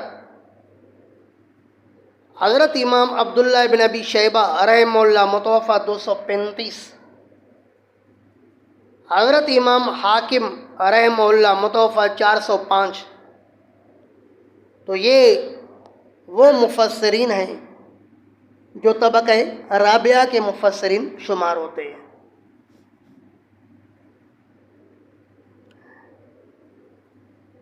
پانچواں طبقہ ان مفسرین کا ہے جنہوں نے اپنے تفاسیر کے اندر آیات کی وضاحت کے لیے صحابہ کرام، تابعین اور تبع تابعین کے اقوال جمع کیے، لیکن بغیر سند کے۔ تو یہ مفسرین کا پانچواں طبقہ، وہ کون کون تھے انشاءاللہ اس کی میں تفصیل کرنے والا ہوں۔ اور چھٹا طبقہ ان مفسرین کا ہے جنہوں نے اپنے اپنے ذوق کے مطابق تفسیریں لکھی۔ مثلا جو مفتی تھے تو انہوں نے اپنے تفسیر کے اندر فقہی رنگ کو رکھا، احکام کو زیادہ رکھا، احکام کی طرف زیادہ توجہ دی۔ جو نحوی تھے انہوں نے نحو کو زیادہ لکھا۔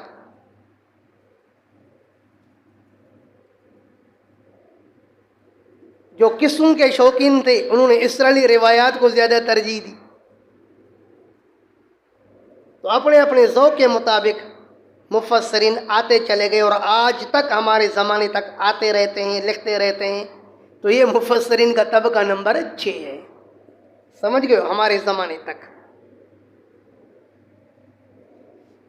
اب ذرا غور فرمائیں، صحابہ کرام رضوان اللہ علیہم اجمعین نے تفسیر بیان کیا، لکھا نہیں۔ تابعین نے بھی تفسیر بیان کیا، طلباء کو پڑھایا، لکھا نہیں۔ تبع تابعین جن کا میں نے نام لیا، شعبہ بن دینار، وکیع بن الجراح، سفیان ثوری، عبد الرزاق الصنعانی، انہوں نے تفاسیر لکھی لیکن چھپی نہیں۔ وہ آج کل کچھ علماء کرام نے مختلف تفاسیر سے جہاں جہاں سفیان ثوری رحمہ اللہ کے اقوال آئے تو تفسیر سفیان ثوری کے نام سے شائع کیا ہے، بیروت سے چھپی ہوئی ہے۔ مجاہد رحمہ اللہ کے مختلف تفاسیر سے اقوال جمع کر کے تفسیر مجاہد چھپوائی ہے، ابھی بھی چھپی ہوئی موجود ہے۔ مقاتل بن سلیمان 150 کا متوفہ ہے، اس کے مختلف تفاسیر سے اقوال جمع کر کے تفسیر مقاتل بن سلیمان چھپی ہوئی ہے۔ اسی طرح عبد الرزاق صنعانی کی تفسیر بھی ابھی چھپی ہوئی ہے۔ تو یہ بعد والوں نے ان شخصیات کے متعدد تفاسیر کے اندر اقوال لے کر کے جمع کیے، جیسے حسن بصری رحمہ اللہ کی تفسیر بھی تفسیر حسن بصری کے ساتھ چھپی ہوئی ہے۔ تو وہ اس کی خود نہیں لکھی ہوئی ہے، بلکہ مختلف تفاسیر سے بعد والے علماء نے ان کے مختلف تفاسیر سے اقوال لے کر کے یکجا جمع کر دیے، وہ تفسیر حسن بصری بن گیا۔ سمجھ گئے ہو بات؟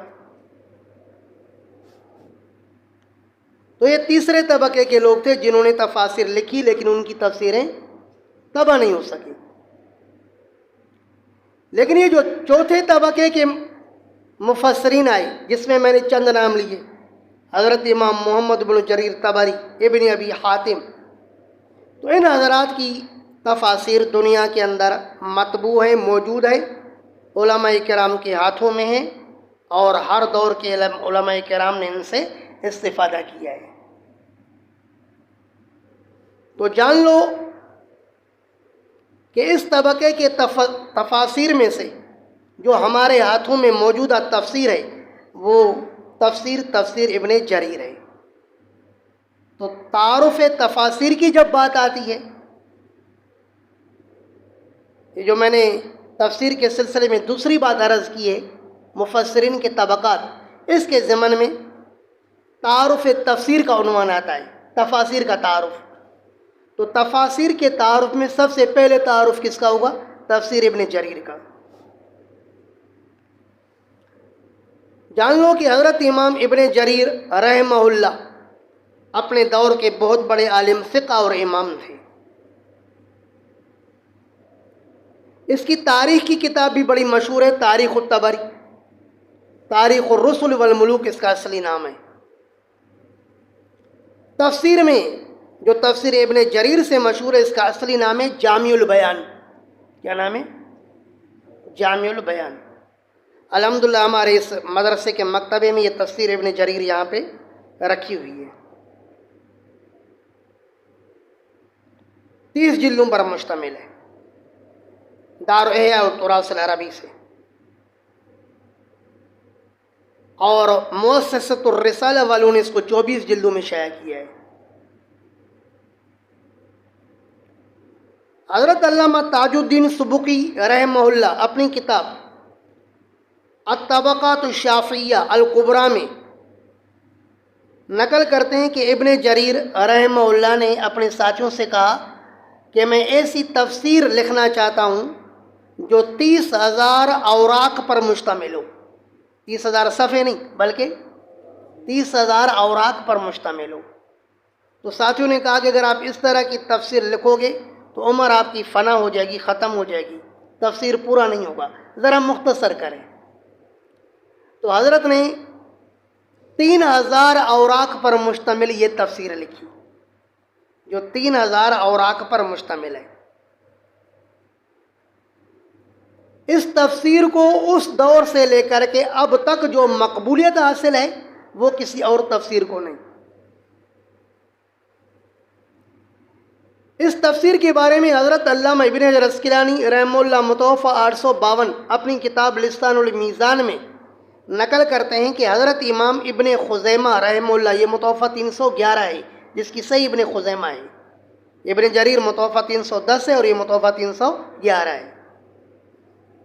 تو ابن خالوہ نامی عالم سے جب ابن خزیمہ نے یہ تفسیر ابن جریر ادھار پر مانگی، کیونکہ اس زمانے میں چھپائی تو اتنی نہیں تھی نا کہ سب کو مل جائے، اس نے لکھی تھی تو اس سے مانگ لی، ادھار پر لے کر کے جب اس کو شروع سے لے کر آخر تک پڑھا تو امام ابن خزیمہ نے کہا کہ میں نے علی عدیم الارض، اس زمین کے چمڑے پر یعنی روئے زمین پر ابن جریر جیسا عالم نہیں دیکھا۔ کیا یہ تفسیر ہے کہ اس کی مثل نہیں ہے؟ حضرت امام نووی رحمہ اللہ متوفی 676 نے اپنی کتاب تہذیب الاسماء واللغات میں تفسیر ابن جریر کے بارے میں لکھا کہ لم یصنف فی التفسیر مثلہ، 676 ہجری تک فرماتے اب تک تفسیر ابن جریر جیسی تفسیر تاریخ اسلام میں نہیں لکھی گئی ہے، جیسی تفسیر ہے۔ حضرت علامہ ابن تیمیہ رحمہ اللہ متوفی 728 نے اپنی کتاب مجموع الفتاوی میں فرمایا اصح التفاسیر عندنا، ہمارے نزدیک تفاسیر میں جو سب سے اصح تفسیر ہے وہ تفسیر ابن جریر ہے۔ علامہ نواب صدیق حسن خان غیر مقلد عالم متوفہ 1307 اپنی کتاب اپنی تفسیر فتح البیان فی مقاصد القرآن میں فرماتے ہیں کہ ابو حامد الاسفرائینی نے کہا کہ اگر کوئی شخص چین تک سفر کرے، اس کو اور کچھ نہیں، صرف تفسیر ابن جریر مل جائے تو اس کا سفر کامیاب ہے، سمجھو کہ اس کے سفر کی قیمت ادا ہو گئی۔ گزشتہ زمانے میں علمی سفر ہوا کرتے تھے، حصول حدیث کے لیے، حصول تفسیر کے لیے لوگ سامان سفر باندھتے تھے۔ اس زمانے میں جو کتاب کی قدر تھی وہ اب نہیں۔ آج کل اگر کسی کو کتاب ہدیے میں دے دو تو وہ اتنی اہمیت محسوس نہیں کرتا، کتابیں تو مل رہی ہیں یار، کوئی 5 روپے دیتا تو پھر یہ ہدیہ ہوتا۔ طالب علم فارغ ہو اگر اس کو کتاب پکڑواؤ اس کو وہ خوشی محسوس نہیں ہوتی جتنی لفافے سے محسوس ہوتی۔ بعض طلباء تو دی ہوئی کتابیں بھی بیچتے ہیں، جان چھوڑا اس سے، کون ان کو رکھے گا، کون پڑھے گا؟ ویل اللہ المشتکا۔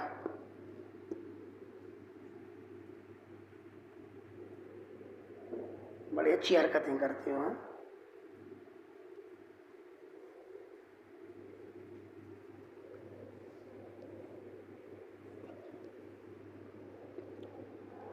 ہمارے شیخ حضرت الاستاذ حضرت مولانا مفتی محمد ظفر علی خان صاحب رحمہ اللہ واقعہ سناتے تھے کہ حضرت علامہ سید محمد انور شاہ کشمیری رحمہ اللہ برما تشریف لے گئے، وہاں مختلف جگہوں میں بیانات ہوئی تو ایک شخص نے حضرت سے ملاقات کی اور عرض کیا کہ حضرت میرے والد یا میرے دادا، وہ حضرت شیخ الہند رحمہ اللہ کے ساتھ حضرت مولانا رشید احمد گنگوہی اور مولانا محمد قاسم نانوتوی رحمہ اللہ کے ساتھ سبق پڑھے ہیں، یعنی ساتھی تھے شیخ الہند کے، اور سبق کن سے پڑھے؟ علامہ رشید احمد گنگوہی اور محمد قاسم نانوتوی سے۔ تو حضرت نے ان سے نام پوچھا، اس نے نام بتایا تو حضرت نے اس کو پہچان لیا۔ تو اس برمی شخص نے عرض کیا کہ حضرت اس رشتے کے بنیاد پر آپ میرے گھر تو کم از کم اپنے قدم لے کر آئے۔ تو حضرت علامہ انور شاہ کشمیری رحمہ اللہ نے فرمایا کہ میں آپ کے گھر آؤں گا لیکن 2 شرطوں کے ساتھ۔ وہ آئے میرے گھر خدا کی قدرت ہے، کبھی میں اس کو دیکھتا ہوں کبھی اپنے گھر کو دیکھتا ہوں، کیا میرا گھر ہے اور کیا آنے والی شخصیت ہے۔ حضرت نے فرمایا کہ آؤں گا آپ کے گھر پر لیکن 2 شرطوں کے ساتھ۔ ایک تو یہ کہ بیٹھنے کے لیے نہیں کہو گے، اور دوسری بات ہے کہ کچھ کھلاؤ گے پلاؤ گے نہیں۔ اس نے کہا ٹھیک ہے، بس آپ قدم لے کر آئیں، یہی میرے لیے کافی ہے۔ چنانچہ جب حضرت علامہ انور شاہ کشمیری رحمہ اللہ اس کے گھر تشریف لے گئے اور فوراً پھر واپس ہونے لگے تو انہوں نے کہا کہ آپ اتنے بڑے عالم ہیں، آپ ہمارے گھر سے کچھ کھاتے پیتے بھی نہیں، افسوس ہمیں یقیناً ہے لیکن کم از کم ہم آپ کو کچھ ہدیہ دینا چاہتے ہیں۔ وہ ہدیے میں اس نے اس دور میں مستدرک حاکم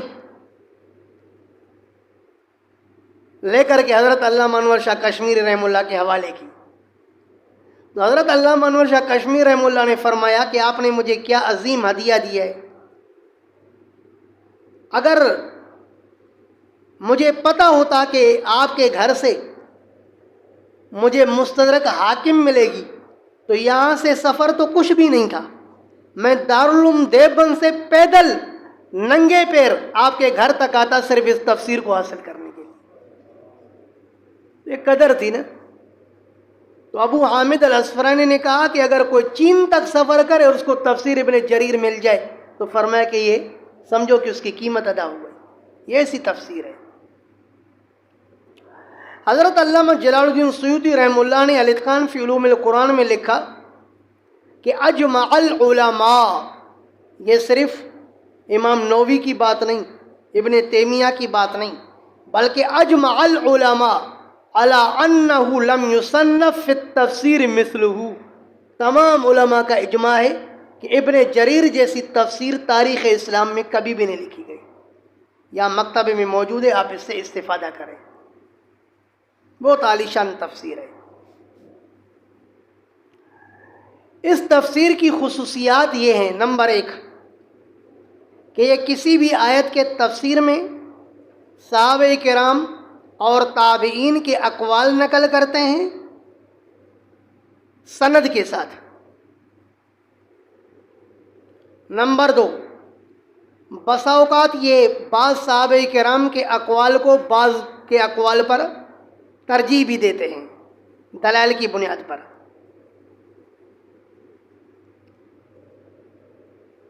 نمبر 3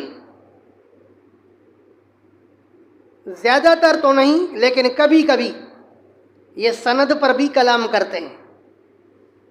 مثلا جب اسکندر ذوالقرنین کے واقعے میں صدن کا لفظ آتا ہے نا، صدہ، تو وہاں اکرمہ کا ایک قول نقل کیا ہے کہ صد کسے کہتے ہیں اور سد کسے کہتے ہیں، بفتح السین یا بضم السین۔ تو وہاں پر اکرمہ کا قول سند کے ساتھ لا کر کے وہاں سند پر کلام کیا ہے، تو کبھی کبھی یہ سند پر بھی کلام کرتے ہیں۔ نمبر 4 یہ فقہائے کرام کے مسائل کے اندر اقوال نقل کر کے بسا اوقات محاکمہ بھی کرتے ہیں۔ نمبر 5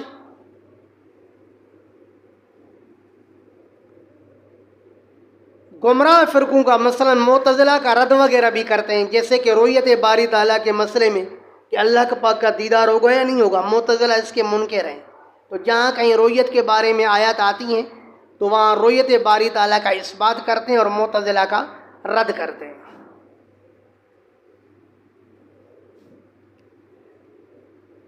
تو یہ قدر تفسیر ابن جریر کا تعارف ہے۔ اس کے بعد دوسری تفسیر ہے تفسیر ابن ابی حاتم۔ ابن ابی حاتم رحمہ اللہ یہ اپنے دور کے بہت بڑے فقہ امام گزرے ہیں، اصلاً یہ محدث ہیں۔ جرح تعدیل میں رجال میں اس کی کتاب الجرح والتعدیل ہمارے مکتبے میں یہاں 8 جلدوں میں رکھی ہوئی ہے، یہ بڑی شہرت رکھتی ہے رجال کی کتابوں میں۔ اسی طرح اس کی ایک کتاب العلل لابن ابی حاتم، اس کی ایک کتاب مراسیل لابن ابی حاتم۔ تو بہت بڑے محدث گزرے ہیں۔ یہ اپنی تفسیر کے مقدمے میں خود ہی اپنی تفسیر کا تعارف کراتے ہیں۔ اس کے تفسیر کا کوئی خاص نام نہیں ہے، بس تفسیر القرآن العظیم لابن ابی حاتم متوفی 327۔ یہ مقدمے میں لکھتے ہیں کہ میں جب کبھی قرآن کریم کی کسی آیت کا تفسیر کرتا ہوں تو اس تفسیر کے بارے میں احادیث رسول لاتا ہوں، اس کے بعد پھر اقوال صحابہ اور تابعین کو لاتا ہوں۔ کہتے ہیں کہ میری ترتیب یہ ہے کہ اگر کسی آیت کے تفسیر میں صحابہ کرام کا اتفاق ہوتا ہے تو کسی ایک صحابی کا قول مکمل سند کے ساتھ نقل کرتا ہوں اور دوسروں کے اس کے تائید میں اقوال حذف سند کے ساتھ ذکر کر دیتا ہوں۔ اور جب کسی آیت کے تفسیر میں صحابہ کرام کا اختلاف ہوتا ہے تو پھر تمام صحابہ کرام کے اقوال کو پوری سند کے ساتھ ذکر کرتا ہوں۔ اور اس نے حتی الامکان اصح الاسانید کا اہتمام کیا ہے کہ صحیح سندیں ذکر کرتے ہیں، اسرائیلی روایات وغیرہ بالکل نہیں لاتے۔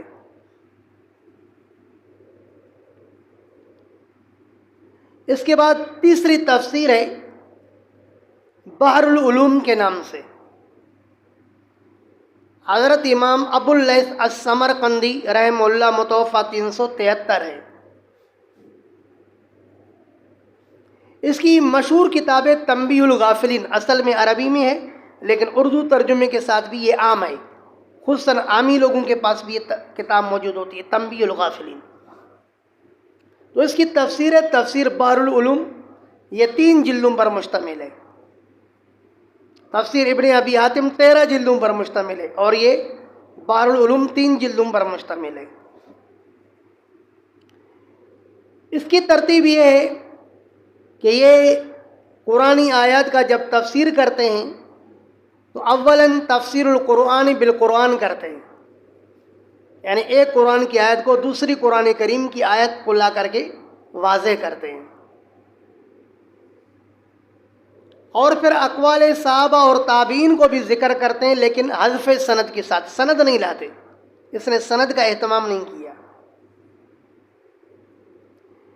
اسرائیلی روایات بھی لاتے ہیں لیکن بہت کم، لیکن جب لاتے ہیں تو ان پر کسی قسم کی جرح اور تعدیل نہیں کرتے، کوئی حکم نہیں لگاتے کہ صحیح ہے یا ضعیف ہے۔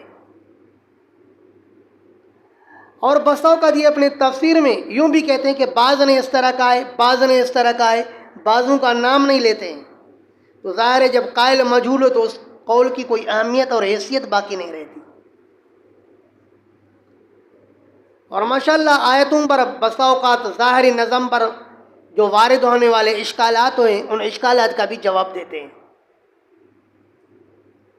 تو یہ تفسیر معلومات کے اعتبار سے تو اچھی ہے، لیکن یہ جو صحابہ اور تابعین کے اس کے اندر اقوال نقل کیے جاتے ہیں چونکہ بلا سند ہوتے ہیں، تو اس اعتبار سے جو اقوال نقل کیے جائیں تو وہ قابل اعتماد نہیں ہوتے جب تک کہ ان کے سند کی تحقیق نہ ہو۔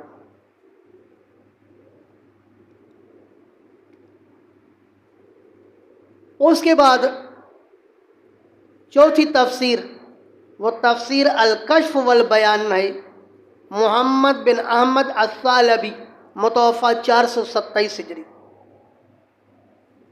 تفسیر الثعلبی سے مشہور ہے۔ اس ثعلبی کے بارے میں حضرت علامہ ابن تیمیہ رحمہ اللہ متوفی 728 اپنی کتاب مجموع الفتاوی میں فرماتے ہیں کہ ثعلبی فیہ خیر، ثعلبی اپنی ذات کے اعتبار سے اچھے آدمی ہیں، لیکن فرماتے ہیں حاطب اللیل، رات کے وقت میں لکڑیاں جمع کرنے والے ہیں۔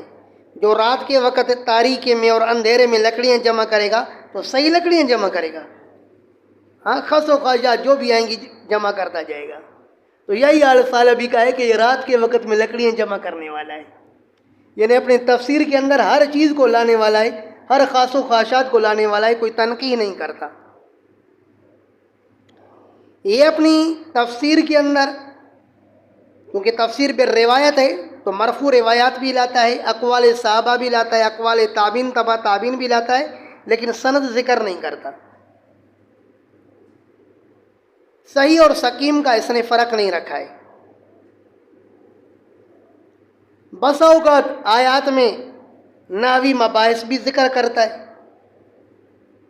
جیسے کہ بئس ما اشتروا بہ انفسہم ان یکفروا بما انزل اللہ، یہاں بیس اور نعمہ کے بارے میں ائمہ نحو کے مختلف اقوال ذکر کیے ہیں۔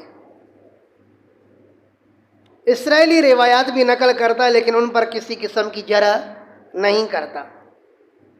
بہرحال اس کی تفسیر پر علماء کرام مکمل اور کامل اعتماد نہیں رکھتے، چونکہ اس نے ہر صحیح اور ضعیف اور کمزور چیزوں کو نقل کیا ہے، اس لیے شیعہ نے بھی اس کے تفسیر سے خوب فائدہ اٹھایا ہے، جیسے کہ ملا باقر مجلسی المردار 1111 نے اپنی کتاب حق الیقین میں اس کے جا بجا حوالے نقل کیے ہیں اپنے مذہب کے فائدے کے لیے۔ تو ظاہر ہے جو خس و خواہشات ہر چیز لائے گا تو خصم بھی اس سے فائدہ اٹھائے گا۔ بذات خود اچھا آدمی تھا لیکن تفسیر میں اس نے ذرا سستی سے کام لیا ہے، اس لیے علماء اس پر پوری طرح اعتماد نہیں رکھتے۔ اس کے بعد ایک تفسیر ہے النکت والعیون، پانچویں تفسیر النکت والعیون، حضرت امام ماوردی رحمہ اللہ متوفی 450 ہجری۔ یہ تفسیر بھی تفسیر بالروایت ہے، مرفوع روایات اقوال صحابہ اور اقوال تابعین پر مشتمل ہے۔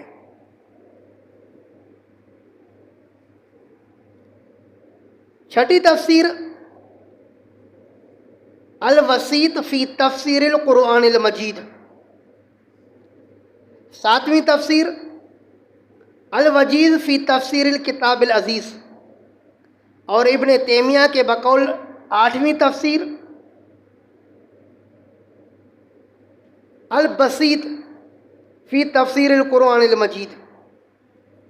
تو البسیط، الوسیط، دیکھا، البسیط لمبی چوڑی، الوسیط درمیانی، الوجیز مختصر، یہ 3 تفسیریں ایک ہی مصنف کی ہیں، محمد بن احمد النیسابوری، متوفی 468 ہجری۔ یہ ثعلبی کا شاگرد ہے۔ ابن تیمیہ نے اپنی کتاب مجموع الفتاوی میں کہا کہ یہ محمد بن احمد نیشابوری، جس کی یہ تفاسیر ہیں الوسیط اور البسیط اور الوجیز، یہ ثعلبی کا شاگرد ہے اور خس و خاشا جمع کرنے والا ہے۔ کہتے ہیں اس کی تفسیر کے اندر معلومات ضرور ہے، لیکن فیہ اباطیل، باطل روایات بہت ساری آ گئی ہیں۔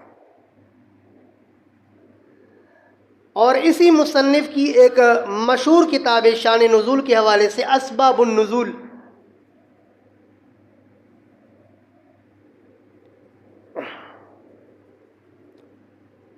اس کے بعد 9ویں تفسیر وہ تفسیر معالم التنزیل ہے، حضرت امام حسین بن مسعود البغوی رحمہ اللہ، متوفی 510۔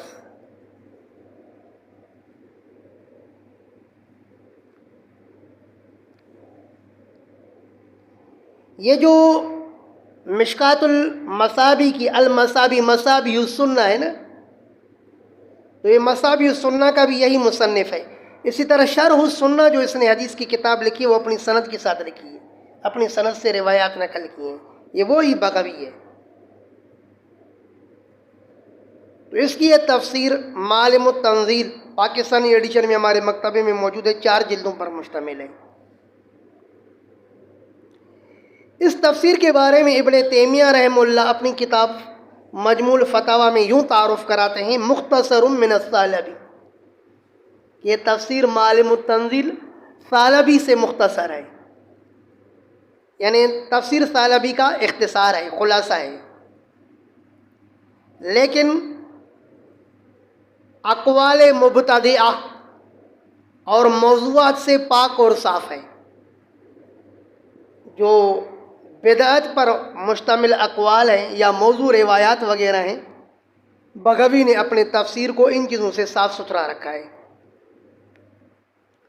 یہ بھی تفسیر بالروایت ہے، احادیث کے آیات کی تفسیر میں اقوال صحابہ و تابعین و تبع تابعین ذکر کرتے ہیں، لیکن سند کو حذف کر کے،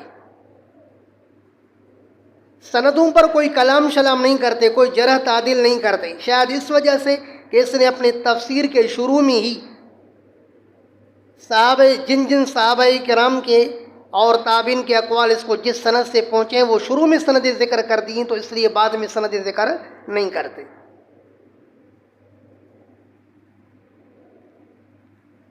اسرائیلی روایات بھی نقل کرتے ہیں، لیکن ان پر جرح اور تعدیل نہیں کرتے۔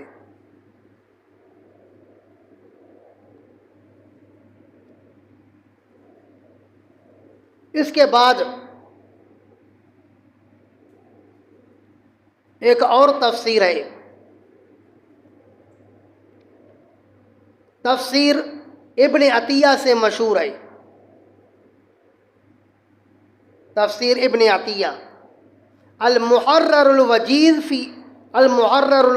فی تفسیر الکتاب العزیز، اس کا اصلی نام ہے، تفسیر ابن عطیہ بھی اسے کہتے ہیں، اور اصلی نام ہے المحرر الوجیز فی تفسیر الکتاب العزیز۔ تو ابن عطیہ یہ متوفی 542 ہجری ہے۔ اس نے اپنے اس تفسیر کو ابن جریر سے لیا ہے، تو یہ اپنے تفسیر میں ابن جریر کے اقوال نقل کرتے ہیں، بس اوقات ابن جریر کے اقوال پر یہ مناقشت بھی کرتے ہیں۔ اور عربی اشعار سے بھی استشہاد کرتے ہیں. اچھی تفسیر ہے. المحرر الوجیز فی تفسیر الکتاب العزیز. کتنے ہو گئے؟ 10.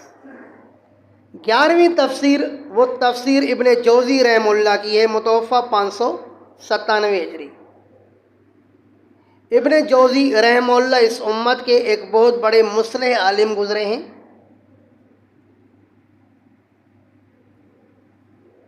حضرت علامہ محمد حسین الزابی متوفہ 1398 ہجری. یہ وہ زابی نہیں سمجھنا، میزان الاعتدال والا. محمد حسین الزابی متوفہ 1398 ہجری. اس کی کتاب التفسیر والمفسرون کے نام سے. تو یہ محمد حسین زابی ابن جوزی کے بارے میں فرماتے ہیں کہ یہ اپنے دور کے بہت بڑے زبردست واعظی تھے، زبردست بیان کرتے تھے. یہاں تک کہ اس کے مجمع میں اس دور میں 1,00,000 افراد نے بھی بیک وقت اس کا واعظ سنا ہے. جب اسپیکروں کا زمانہ نہیں تھا، اس زمانے میں بھی اس کا واعظ 1,00,000 افراد نے بیک وقت سنا ہے، لقمے کے ذریعے. یار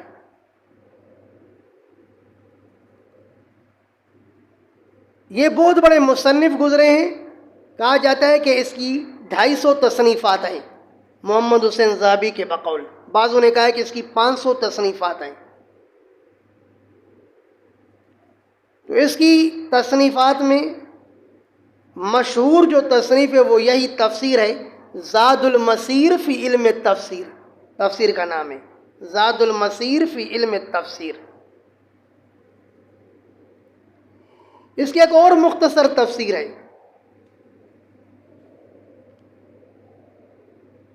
التفسیر تذکرۃ العریب فی تفسیر الغریب. تذکرۃ العریب فی تفسیر الغریب. یہ بڑی بہترین تفسیر اس لحاظ سے ہے کہ جتنی بھی قرآن کریم کے اندر الفاظ غریبہ مشکلہ آتے ہیں ان کی یہ وضاحت کرتے ہیں. بس تذکرۃ العریب فی تفسیر الغریب. لیکن یہ اس کی تفصیلی تفسیر ہے زاد المسیر. یہ ہمارے مکتبے کے اندر 4 جلدوں میں موجود ہے. یہ اپنی تفسیر کے مقدمے میں اپنے تفسیر کی کارگزاری یوں سناتے ہیں کہ میں نے دیکھا کہ کچھ تفاسیر بڑی لمبی چوڑی اور طویل ہیں. ان کی طوالت کی وجہ سے ان سے استفادہ مشکل ہے. اور بعض تفاسیر کو فرماتے ہیں کہ میں نے دیکھا کہ وہ نہایت ہی مختصر ہیں، زیادہ اختصار کی وجہ سے ان سے استفادہ مشکل ہے. اور کچھ تفسیریں فرمایا کہ متوسط تھی لیکن ان کی ترتیب اچھے نہ ہونے کی وجہ سے ان سے استفادہ مشکل تھا. تو میں نے یہ متوسط تفسیر لکھی ہے. ایک تو متوسط ہے اور پھر یہ ہے کہ اچھی ترتیب کے ساتھ ہے. تفسیر بالروایات میں اس کا شمار ہوتا ہے، یعنی مرفوع احادیث اقوال صحابہ اور اقوال تابعین کے ساتھ ہے. تو ہر دور میں علماء نے اس پر اعتماد کیا اور اسے قبول کیا ہے. لیکن یہ اصول آپ کے ذہن میں رہے کہ دنیا کی کوئی بھی کتاب قرآن پاک کے علاوہ اول سے لے کر کے آخر تک 100% قابل اعتماد ہو، یہ ممکن نہیں ہے. صرف صحیح بخاری اور صحیح مسلم وہ کتابیں ہیں جن کے بارے میں امت کا اجماع ہے کہ ان پر جرح نہ کی جائے، اگرچہ بعض لوگوں نے بعض روایتوں پر نقد کیا ہے.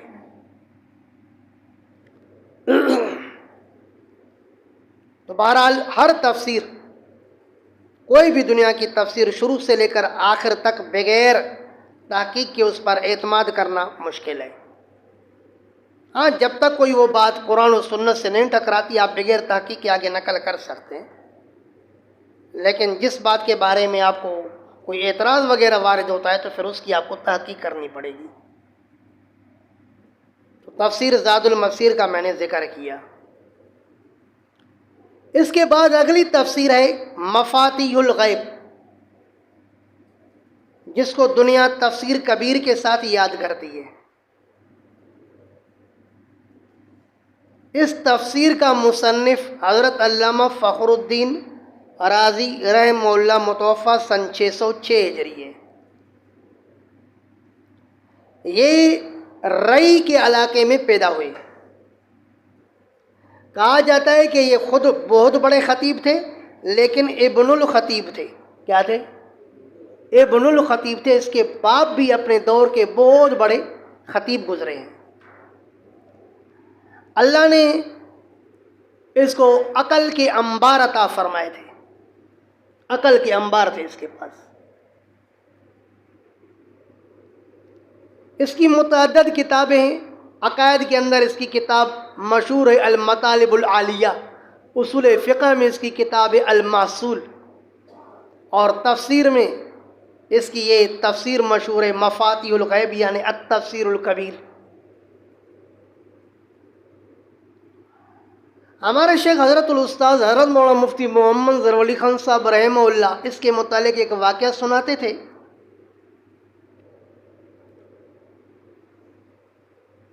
کہ بادشاہ شہاب الدین غوری نے ہرات کے اندر ایک عالیشان مسجد بنوائی۔ تو لوگوں نے کہا کہ جیسی آپ نے مسجد عالیشان بنائی ہے تو اس کے لیے خطیب بھی اسی شان کا ہونا چاہیے۔ تو لوگوں سے پوچھا کہ اس کے لیے کون سا خطیب مناسب ہے، تو لوگوں نے بتایا کہ رئی کے علاقے کے اندر فخر الدین رازی کے نام سے ایک عالم اور خطیب ہے، وہ یہاں پر ہونا چاہیے۔ تو شہاب الدین غوری نے علامہ فخر الدین رازی رحمہ اللہ کو ہرات میں آنے کی دعوت دی، کہا کہ آپ یہاں پر خطابت سر انجام دیں۔ تو حضرت علامہ فخر الدین رازی رحمہ اللہ نے انکار کیا، گویا کہ یوں کہا، میں خاک نشینی میری جاگیر مسلح، شاہوں کی سلامی میرے مسلک میں نہیں۔ ہم غریب یہاں پر اچھے ہیں، آپ کے پاس کون آتا ہے؟ تو یہ شہاب الدین غوری بڑے ہوشیار تھے۔ اس نے جا کر کے فخر الدین رازی رحمہ اللہ سے کہا کہ بات دراصل یہ ہے کہ آپ ٹھیک ہے بھل وہاں پر خطابت سر انجام دینے کے لیے نہ ہی آئے، لیکن مسئلہ یہ کہ میں نے وہاں پر عالیشان مسجد بنائی ہے، لوگوں نے اس کے قبلے میں اختلاف کیا ہے۔ بعض لوگ کہتے ہیں کہ اس کا قبلہ درست نہیں ہے، کم از کم آپ اس لیے تو چلیں کہ میری اس مسجد کا قبلہ دیکھیں کہ قبلہ صحیح ہے یا نہیں ہے۔ اس پر اس نے یہ اہم اس بات کو اہمیت دی اور چلنے کے لیے تیار ہوئے۔ تو شہاب الدین غوری نے کہا کہ آپ اکیلے نہ چلیں، اپنے ساتھ ساتھی بھی لے چلیں، کیونکہ ظاہر ہے اس زمانے میں سفر یہ تو نہیں تھا کہ جہاز پر 2 گھنٹے کا سفر کر کے واپس آ گیا، کچھ دن آپ کو لگیں گے، تو طلباء بھی اپنے ساتھ لے چلیں تاکہ ان کا وقت ضائع نہ ہو۔ مقصد تو اس کا وہاں پر اس کو رہنا تھا۔ تو فخر الدین رازی رحمہ اللہ اپنے طلباء کو بھی لے کر کے ہرات تشریف لائے۔ دیکھا کہ مسجد کا قبلہ بھی درست ہے، چند دن وہاں پر مہمان ہو کر کے خود بھی ٹھہرے، طلباء بھی ٹھہرے۔ تو بادشاہ بڑا ہوشیار تھا، اس نے کہا کہ طلباء کو روکنے کے لیے بس یہی صورت ہے کہ کھانا اچھا ہو۔ یہ سمجھیے بات۔ اب یہ جو طلباء نیو ٹاؤن بھاگ جاتے ہیں تو اور کیا وجہ سوائے اس کے کہ وہاں کا کھانا اچھا ہے۔ سارے بوڑھے مولوی ہیں، بیچارے اللہ اللہ کرنے والے ہیں، ہاں؟ وہاں پر یہی ہے کہ کھانا اچھا ہے۔ تو فاروقیہ کیوں جاتے ہیں کہ چلو اب وہاں پر اور وجوہات ہیں۔ علم تو نوجوان مولویوں سے پڑھنے میں مزہ آتا ہے۔ بہرحال جب اس نے بادشاہ زمانہ نے ان کو اچھے اچھے کھانے کھلائے، تو جب علامہ فخر الدین رازی رحمہ اللہ واپس ہونے لگے تو طلباء نے کہا استاد جی یہ جگہ بڑی اچھی ہے، لہذا یہیں پر ٹھہرتے۔ تو اس نے کہا جب طلباء خوش ہیں تو چلو ہم بھی اسی میں خوش ہیں، وہاں پر ٹھہر گئے۔ لیکن میں نے معجم الادباء وغیرہ اور متعدد عربی کتب میں جہاں علامہ فخر الدین رازی رحمہ اللہ کی سوانح آتی ہے تو وہاں پر مجھے یہ واقعہ ملا نہیں، بس اپنے شیخ سے سنا ہے، ہمارے شیخ نے کہیں دیکھا ہوگا، واللہ عالم بالصواب۔ بہرحال آتے ہیں حضرت کی تفسیر پر۔ تو اس نے تفسیر لکھی مفاتیح الغیب کے نام سے. مصر سے یہ 8 جلدوں پر شائع ہوتی تھی اور اس کے حاشیے پر تفسیر ابو سعود لگا ہوتا تھا. لیکن ابھی پاکستانی ایڈیشن کے اندر ہمارے مکتبے کے اندر 11 جلدوں میں موجود ہے. اس تفسیر کے بارے میں علماء کا اختلاف ہے کہ یہ تفسیر کہاں تک علامہ فخر الدین رازی رحمہ اللہ کی ہے اور آگے تکملہ کس نے کیا ہے. ہمارا توجہ سے سن رہے ہو تو جان لو کہ اس پر تو اتفاق ہے کہ مکمل تفسیر علامہ فخر الدین رازی کی نہیں ہے، تکملہ کسی دوسرے کا ہے. تو وہ تکملہ کرنے والا کون ہے؟ پھر اس میں اختلاف ہے. حضرت علامہ ابن حجر عسقلانی رحمہ اللہ متوفی 852 نے اپنی کتاب الدرر الکامنہ میں فرمایا کہ اس کا تکملہ کرنے والا مولوی صاحب نجم الدین ہے. اور حاجی خلیفہ رحمہ اللہ متوفی 768 بلکہ 1067 اس نے اپنی کتاب کشف الظنون میں کہا کہ اس کا تکملہ کرنے والا شہاب الدین ہے.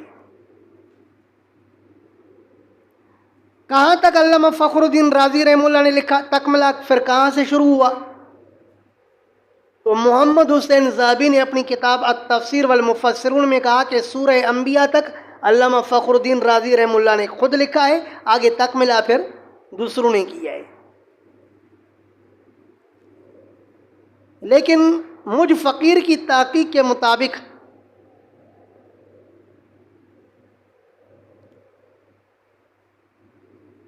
تفسیر کبیر میں سورہ یوسف میں 2 مقامات پر آتا ہے قال مصنف هذا الکتاب فخر الدین رازی رحمہ اللہ. سمجھ رہے ہو زین؟ سورہ یوسف میں 2 مقامات پر ہے کہ اس کتاب کے مصنف فخر الدین رازی رحمہ اللہ نے یوں فرمایا یوں فرمایا. تو یہاں سے بظاہر کیا سمجھ میں آ رہا ہے کہ مانا یہاں سے لکھنے والا کوئی اور ہے. پھر سورہ یاسین میں یوں آیا کہ سورہ یاسین قلب القرآن ہے، قرآن کا دل ہے. کیوں دل ہے؟ آگے امام غزالی متوفی 505 کا قول نقل کیا کہ امام غزالی نے کہا ہے کہ چونکہ اس میں حشر نشر وغیرہ اسلام کے بنیادی عقائد کا بیان ہے، اس لیے سورت کو کیا کہا گیا؟ قلب القرآن. تو آگے لکھتے ہیں کہ وَاسْتَحْسَنَهُ فخر الدین الرازی رحمہ اللہ. امام غزالی کے اس قول کو پسند کیا ہے فخر الدین رازی رحمہ اللہ نے. تو اس سے کیا سمجھ میں آیا کہ یہاں سے لکھنے والا کوئی اور ہے.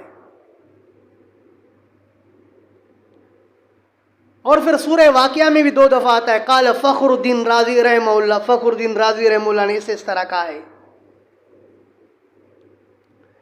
لیکن حضرت نے سورہ مائدہ کی یہ جو آیت وضو ہے نا فَاغْسِلُوا وُجُوهَكُمْ وَأَيْدِيَكُمْ إِلَى الْمَرَافِقِ وَامْسَحُوا بِرُؤُوسِكُمْ وَأَرْجُلَكُمْ إِلَى الْكَعْبَيْنِ. اس آیت کے تحت اخلاص سے نیت پر ذرا کلام کیا ہے. تو یہاں اخلاص سے نیت پر کلام کرتے ہوئے علامہ فخر الدین رازی رحمہ اللہ فرماتے ہیں قد حققنا الکلام تحت قوله تعالی وما امروا الا ليعبدوا الله مخلصین له الدین. سمجھ گئے بات؟ کہتے ہیں کہ اخلاص سے نیت پر ہم تفصیل سے کلام کر چکے ہیں. کہاں؟ اور سورہ بینہ میں. تو پھر اس سے کیا سمجھ میں آیا کہ مانا سورہ بینہ تک حضرت کی تفسیر ہے. بہرحال کہیں نہ کہیں سے تکملہ کرنے والے اور ہیں. تو میں نے عرض کیا کہ یہاں پر بھی 2 نام ہیں نجم الدین اور شہاب الدین. تو بعض کہتے ہیں کہ تکملے کی ابتدا نجم الدین نے کی ہے اور پھر اختتام شہاب الدین نے کیا ہے. اس تفسیر کے بارے میں حضرت علامہ ابو حیان الاندلسی رحمہ اللہ نے اپنی تفسیر البحر المحیط میں کہا ہے کہ علماء نے حضرت علامہ فخر الدین رازی رحمہ اللہ کی اس تفسیر کبیر کے بارے میں یوں کہا کہ فیہ کل شیء الا التفسیر، کہ اس تفسیر کے اندر سب کچھ موجود ہے لیکن تفسیر قرآن نہیں ہے. ادھر ادھر کی بہت ساری باتیں لیکن قرآن کی تفسیر نہیں ہے. ابو حیان الاندلسی متوفی 745 ہیں، تفسیر بحر المحیط میں فرماتے ہیں کہ میں نے اپنے ایک استاذ کا نام لیتے ہیں کہ میرے استاد محترم رحمہ اللہ نے فرمایا ہے کہ کوئی بھی شخص جب کسی عنوان پر گفتگو کرتا ہے اور پھر وہ عنوان سے نکل جاتا ہے تو دو وجہوں سے نکلتا ہے، یا تو اس وجہ سے کہ اس کو اس فن میں طاقت نہیں ہوتی، وہ اس لائن کا نہیں ہوتا، اس فن پر گفتگو کی صلاحیت نہیں رکھتا، چاہے تقریر ہو چاہے تحریر ہو۔ فرماتے میرے استاد نے کہا کہ چاہے تقریر ہو چاہے تحریر ہو، جب کوئی شخص اپنے عنوان سے باہر نکلے تو یہ دو وجوہ سے ہو سکتا ہے، یا تو اس کو اس فن میں مکمل قدرت نہیں ہے، یا یہ کہ ذہن مختلف ہے، اس کو بات یاد نہیں رہی ہے کہ مجھے کیا گفتگو کرنی ہے اور میں کس طرف جا رہا ہوں۔ تو کہتے ہیں کہ فخر الدین رازی رحمہ اللہ کا حال بھی یہی ہے کہ فی کل شیء الا التفسیر۔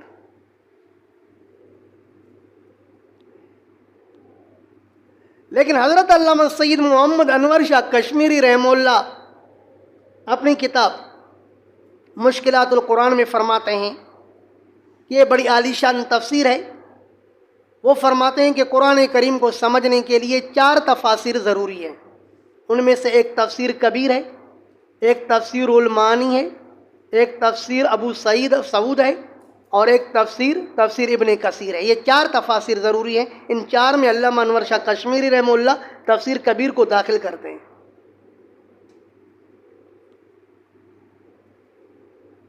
ویسے حضرت علامہ انور شاہ کشمیری رحمہ اللہ کا کہنا یہ ہے کہ دنیا کے اندر 2000 تفاسیر ہیں۔ کتنے خلیل؟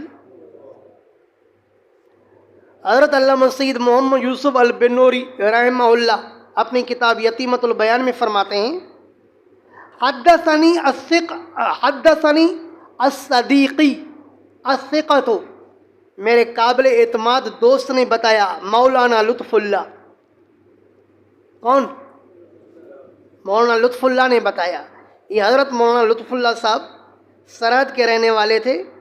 یہ حضرت علامہ انور شاہ کشمیری رحمہ اللہ سے 1927 میں، یعنی حضرت علامہ محمد یوسف بنوری رحمہ اللہ سے 2 سال پہلے فارغ ہوئے تھے،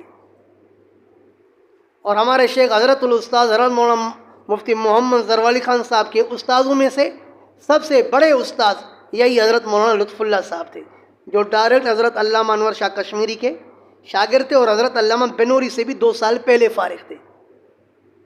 تو حضرت علامہ بنوری رحمہ اللہ اپنے اس ساتھی مولانا لطف اللہ صاحب کے حوالے سے فرماتے ہیں کہ میرے قابل اعتماد دوست مولانا لطف اللہ نے مجھے بتایا کہ سید علامہ محمد انور شاہ کشمیری نے فرمایا کہ قرآن کریم کے تفاسیر کی تعداد 2 لاکھ ہے۔ یہاں تک کہ حضرت علامہ بنوری رحمہ اللہ یتیمۃ البیان میں فرماتے ہیں کہ ایک تفسیر ہے زاہد العلا۔ اب میں اگلی بات بتا رہا ہوں۔ حضرت علامہ اسماعیل بن محمد رحمہ اللہ متوفی 1397 کی کتاب ہے ہدیۃ العارفین کے نام سے۔ وہ فرماتے کہ یہ جو تفسیر زاہد العلا ہے، العلا الزاہد، یہ ایک مصنف گزرے ہیں 546 ہجری میں اس کا انتقال ہے۔ اس کی تفسیر 1000 جلدوں پر مشتمل ہے۔ کتنے پر؟ اور حاجی خلیفہ رحمہ اللہ نے کشف الظنون میں کہا ہے کہ ایک مصنف گزرے ہیں عبدالسلام القزوینی رحمہ اللہ، یہ متوفی 483 ہے، یہ زاہد العلا سے بھی پہلے کے ہیں۔ اس نے تفسیر لکھی ہے جو 300 جلدوں پر مشتمل ہے، اتنی بڑی بڑی تفاسیر بھی لکھی گئی ہیں۔ تو حضرت علامہ انور شاہ کشمیری رحمہ اللہ تفاسیر کے اتنے بڑے عالم ہونے کے باوجود فرماتے ہیں کہ تفسیر کبیر کی شان نرالی ہے۔ حضرت فرماتے ہیں ما من مشکل الا وقد تعرض الامام الیہ، قرآن کریم میں جہاں کہیں مشکل آتی ہے تو امام فخر الدین رازی رحمہ اللہ اس کو بڑے اچھے طریقے سے حل کرتے ہیں۔ تو جس نے کہا کہ فی کل شیء الا التفسیر، جن علماء نے یہ بات کی ان کا یہ قول محل نظر ہے۔ یہ علیحدہ بات ہے کہ چونکہ علامہ فخر الدین رازی رحمہ اللہ کی عادت ہے کہ اسلام کے مخالفین کے سوالات کو اٹھاتے ہیں، پھر ان کے جوابات ذکر کرتے ہیں۔ تو حضرت علامہ ابن حجر عسقلانی رحمہ اللہ لسان المیزان میں فرماتے ہیں کہ فخر الدین رازی رحمہ اللہ کا یہ طریقہ عجیب ہے کہ وہ سوال تو مخالف کا بڑا سخت اور مضبوط کر کے اٹھاتے ہیں، مخالف کے سوال کو ایسے انداز میں بیان کرتے ہیں کہ اس طرح مخالف کو بھی بیان کرنے نہیں آتا۔ اور میں نے ایک شخص سے کسی زمانے میں مناظرہ کیا تھا، تو ہمارے مشفق محترم عالم حضرت مولانا عبد الرشید صاحب مدثر العالی، جو ان دنوں میں بڑے سخت بیمار ہیں، دعا فرمائے کہ اللہ پاک ان کو شفا کاملہ عاجلہ عطا فرمائے، اشرف المدارس کے شیخ الحدیث ہیں۔ اس نے مجھے کہا کہ آپ کی یہ عجیب عادت ہے کہ مخالف آپ سے سوال کرتا ہے، جب آپ کی باری آتی ہے تو آپ پہلے اس کا سوال اس طرح دہراتے ہیں کہ اس کو بھی اپنا سوال اس طرح بیان کرنے نہیں آتا، اور پھر آپ اس کا وضاحت سے جواب دیتے ہیں۔ تو ٹھیک ہے، جواب دینا تو آپ کا اچھا ہے، لیکن وہ سوال جو خود وہ نہیں سمجھا سکا، جو کام وہ خود نہیں کر سکتا ہے، آپ اس کی طرف سے وہ کام کر رہے ہیں، یہ عجیب بات ہے۔ تو یہاں پر بھی معاملہ اس طرح ہے کہ حضرت علامہ ابن حجر عسقلانی رحمہ اللہ فرماتے ہیں کہ فخر الدین رازی رحمہ اللہ کا کام کیا ہے کہ مخالف کا سوال بڑا سخت اور واضح کر کے اٹھاتے ہیں، لیکن جب جواب کی بات آتی ہے تو پھر ادھار کرواتے ہیں۔ اور حضرت علامہ سید محمد انور شاہ کشمیر رحمہ اللہ فرماتے ہیں کہ جب یہ سوال کرتے ہیں تو فی الیقظۃ، بیداری میں کرتے ہیں، ویجیب منامن، لیکن جب جواب دیتے ہیں تو پھر نیند میں جواب دیتے ہیں۔ اس کو علماء سے یہ شکایت ہے، علماء کو اس سے یہ شکایت ہے کہ یہ سوالات تو بڑے واضح کرتے ہیں، لیکن جوابات اتنے واضح نہیں دیتے ہیں جو دل کو لگنے والے ہیں۔ اس نے اپنی کتاب کے شروع میں خطبے میں لکھا ہے کہ میں نے علماء کے سامنے کسی موقع پر کہا کہ سورہ فاتحہ ایسی عظیم صورت ہے، ایسی جامع صورت ہے کہ اگر اس سے مسائل نکالے جائیں نا تو اس سے 10,000 مسائل نکل سکتے ہیں۔ تو کہتے ہیں کہ میرے دور کے حاسد مولویوں نے میرے خلاف پروپیگنڈا شروع کیا کہ یہ بھئی عجیب مولوی پیدا ہوا ہے جو سورہ فاتحہ سے 10,000 مسائل نکالتا ہے۔ تو کہا کہ میں نے الحمدللہ سورہ فاتحہ کی تفسیر لکھ کر کے ایسے مولویوں کو باور کرایا ہے کہ 10,000 مسائل کو میں نہیں نکال سکا ہوں، لیکن نکل سکتے ہیں۔ تو یہ تفسیر تشہیز اذہان یعنی ذہنوں کو تیز کرنے کے لیے بڑی عالیشان تفسیر ہے، اس کے پڑھنے سے ذہن تیز ہوتا ہے۔ میرے اول استاد محترم حضرت مولانا عطا اللہ صاحب رحمہ اللہ رحمۃ واسعہ، جو ضلع لاڑکانہ کے رہنے والے تھے، میں نے اپنے شیخ کو دیکھا کہ وہ ہمیشہ عصر کی نماز کے بعد گھر تشریف لے جاتے، مغرب سے 15 منٹ پہلے آتے، وضو وغیرہ بنا کر کے روزانہ کم از کم 10 منٹ تفسیر کبیر کا مطالعہ کرتے تھے۔ اور پھر جب وہ جمعے میں واعظ کرتے تھے تو کیا عقلی واعظ ہوتا تھا۔ میں نے استاد محترم سے پوچھا کہ میں نے کہا استاد جی آپ اتنی عقلی باتیں کہاں سے لاتے ہیں؟ تو استاد جی نے فرمایا کہ میں دراصل 2 باتیں تفسیر کبیر سے عقلی باتیں دیکھ لیتا ہوں، تو 4 باتیں اللہ پاک میرے دماغ میں اور بھی ڈال دیتے ہیں۔ تو اس سے یہ سمجھ میں آیا کہ تشہیز اذان کے لیے بڑی اچھی تفسیر ہے۔ اور میں نے درجہ ثانیہ سے لے کر کے تفسیر کبیر کا مطالعہ کیا ہے، اور الحمدللہ سورہ قدر کی تفسیر میں نے جو اس زمانے میں تفسیر کبیر سے یاد کی آج تک مجھے یاد ہے۔ تو ذہنوں کے تیز کرنے کے لیے اچھی ہے۔ البتہ جہاں تک تعلق روایات کا ہے تو روایات کے سلسلے میں یہ تفسیر نسبتاً کمزور ہے۔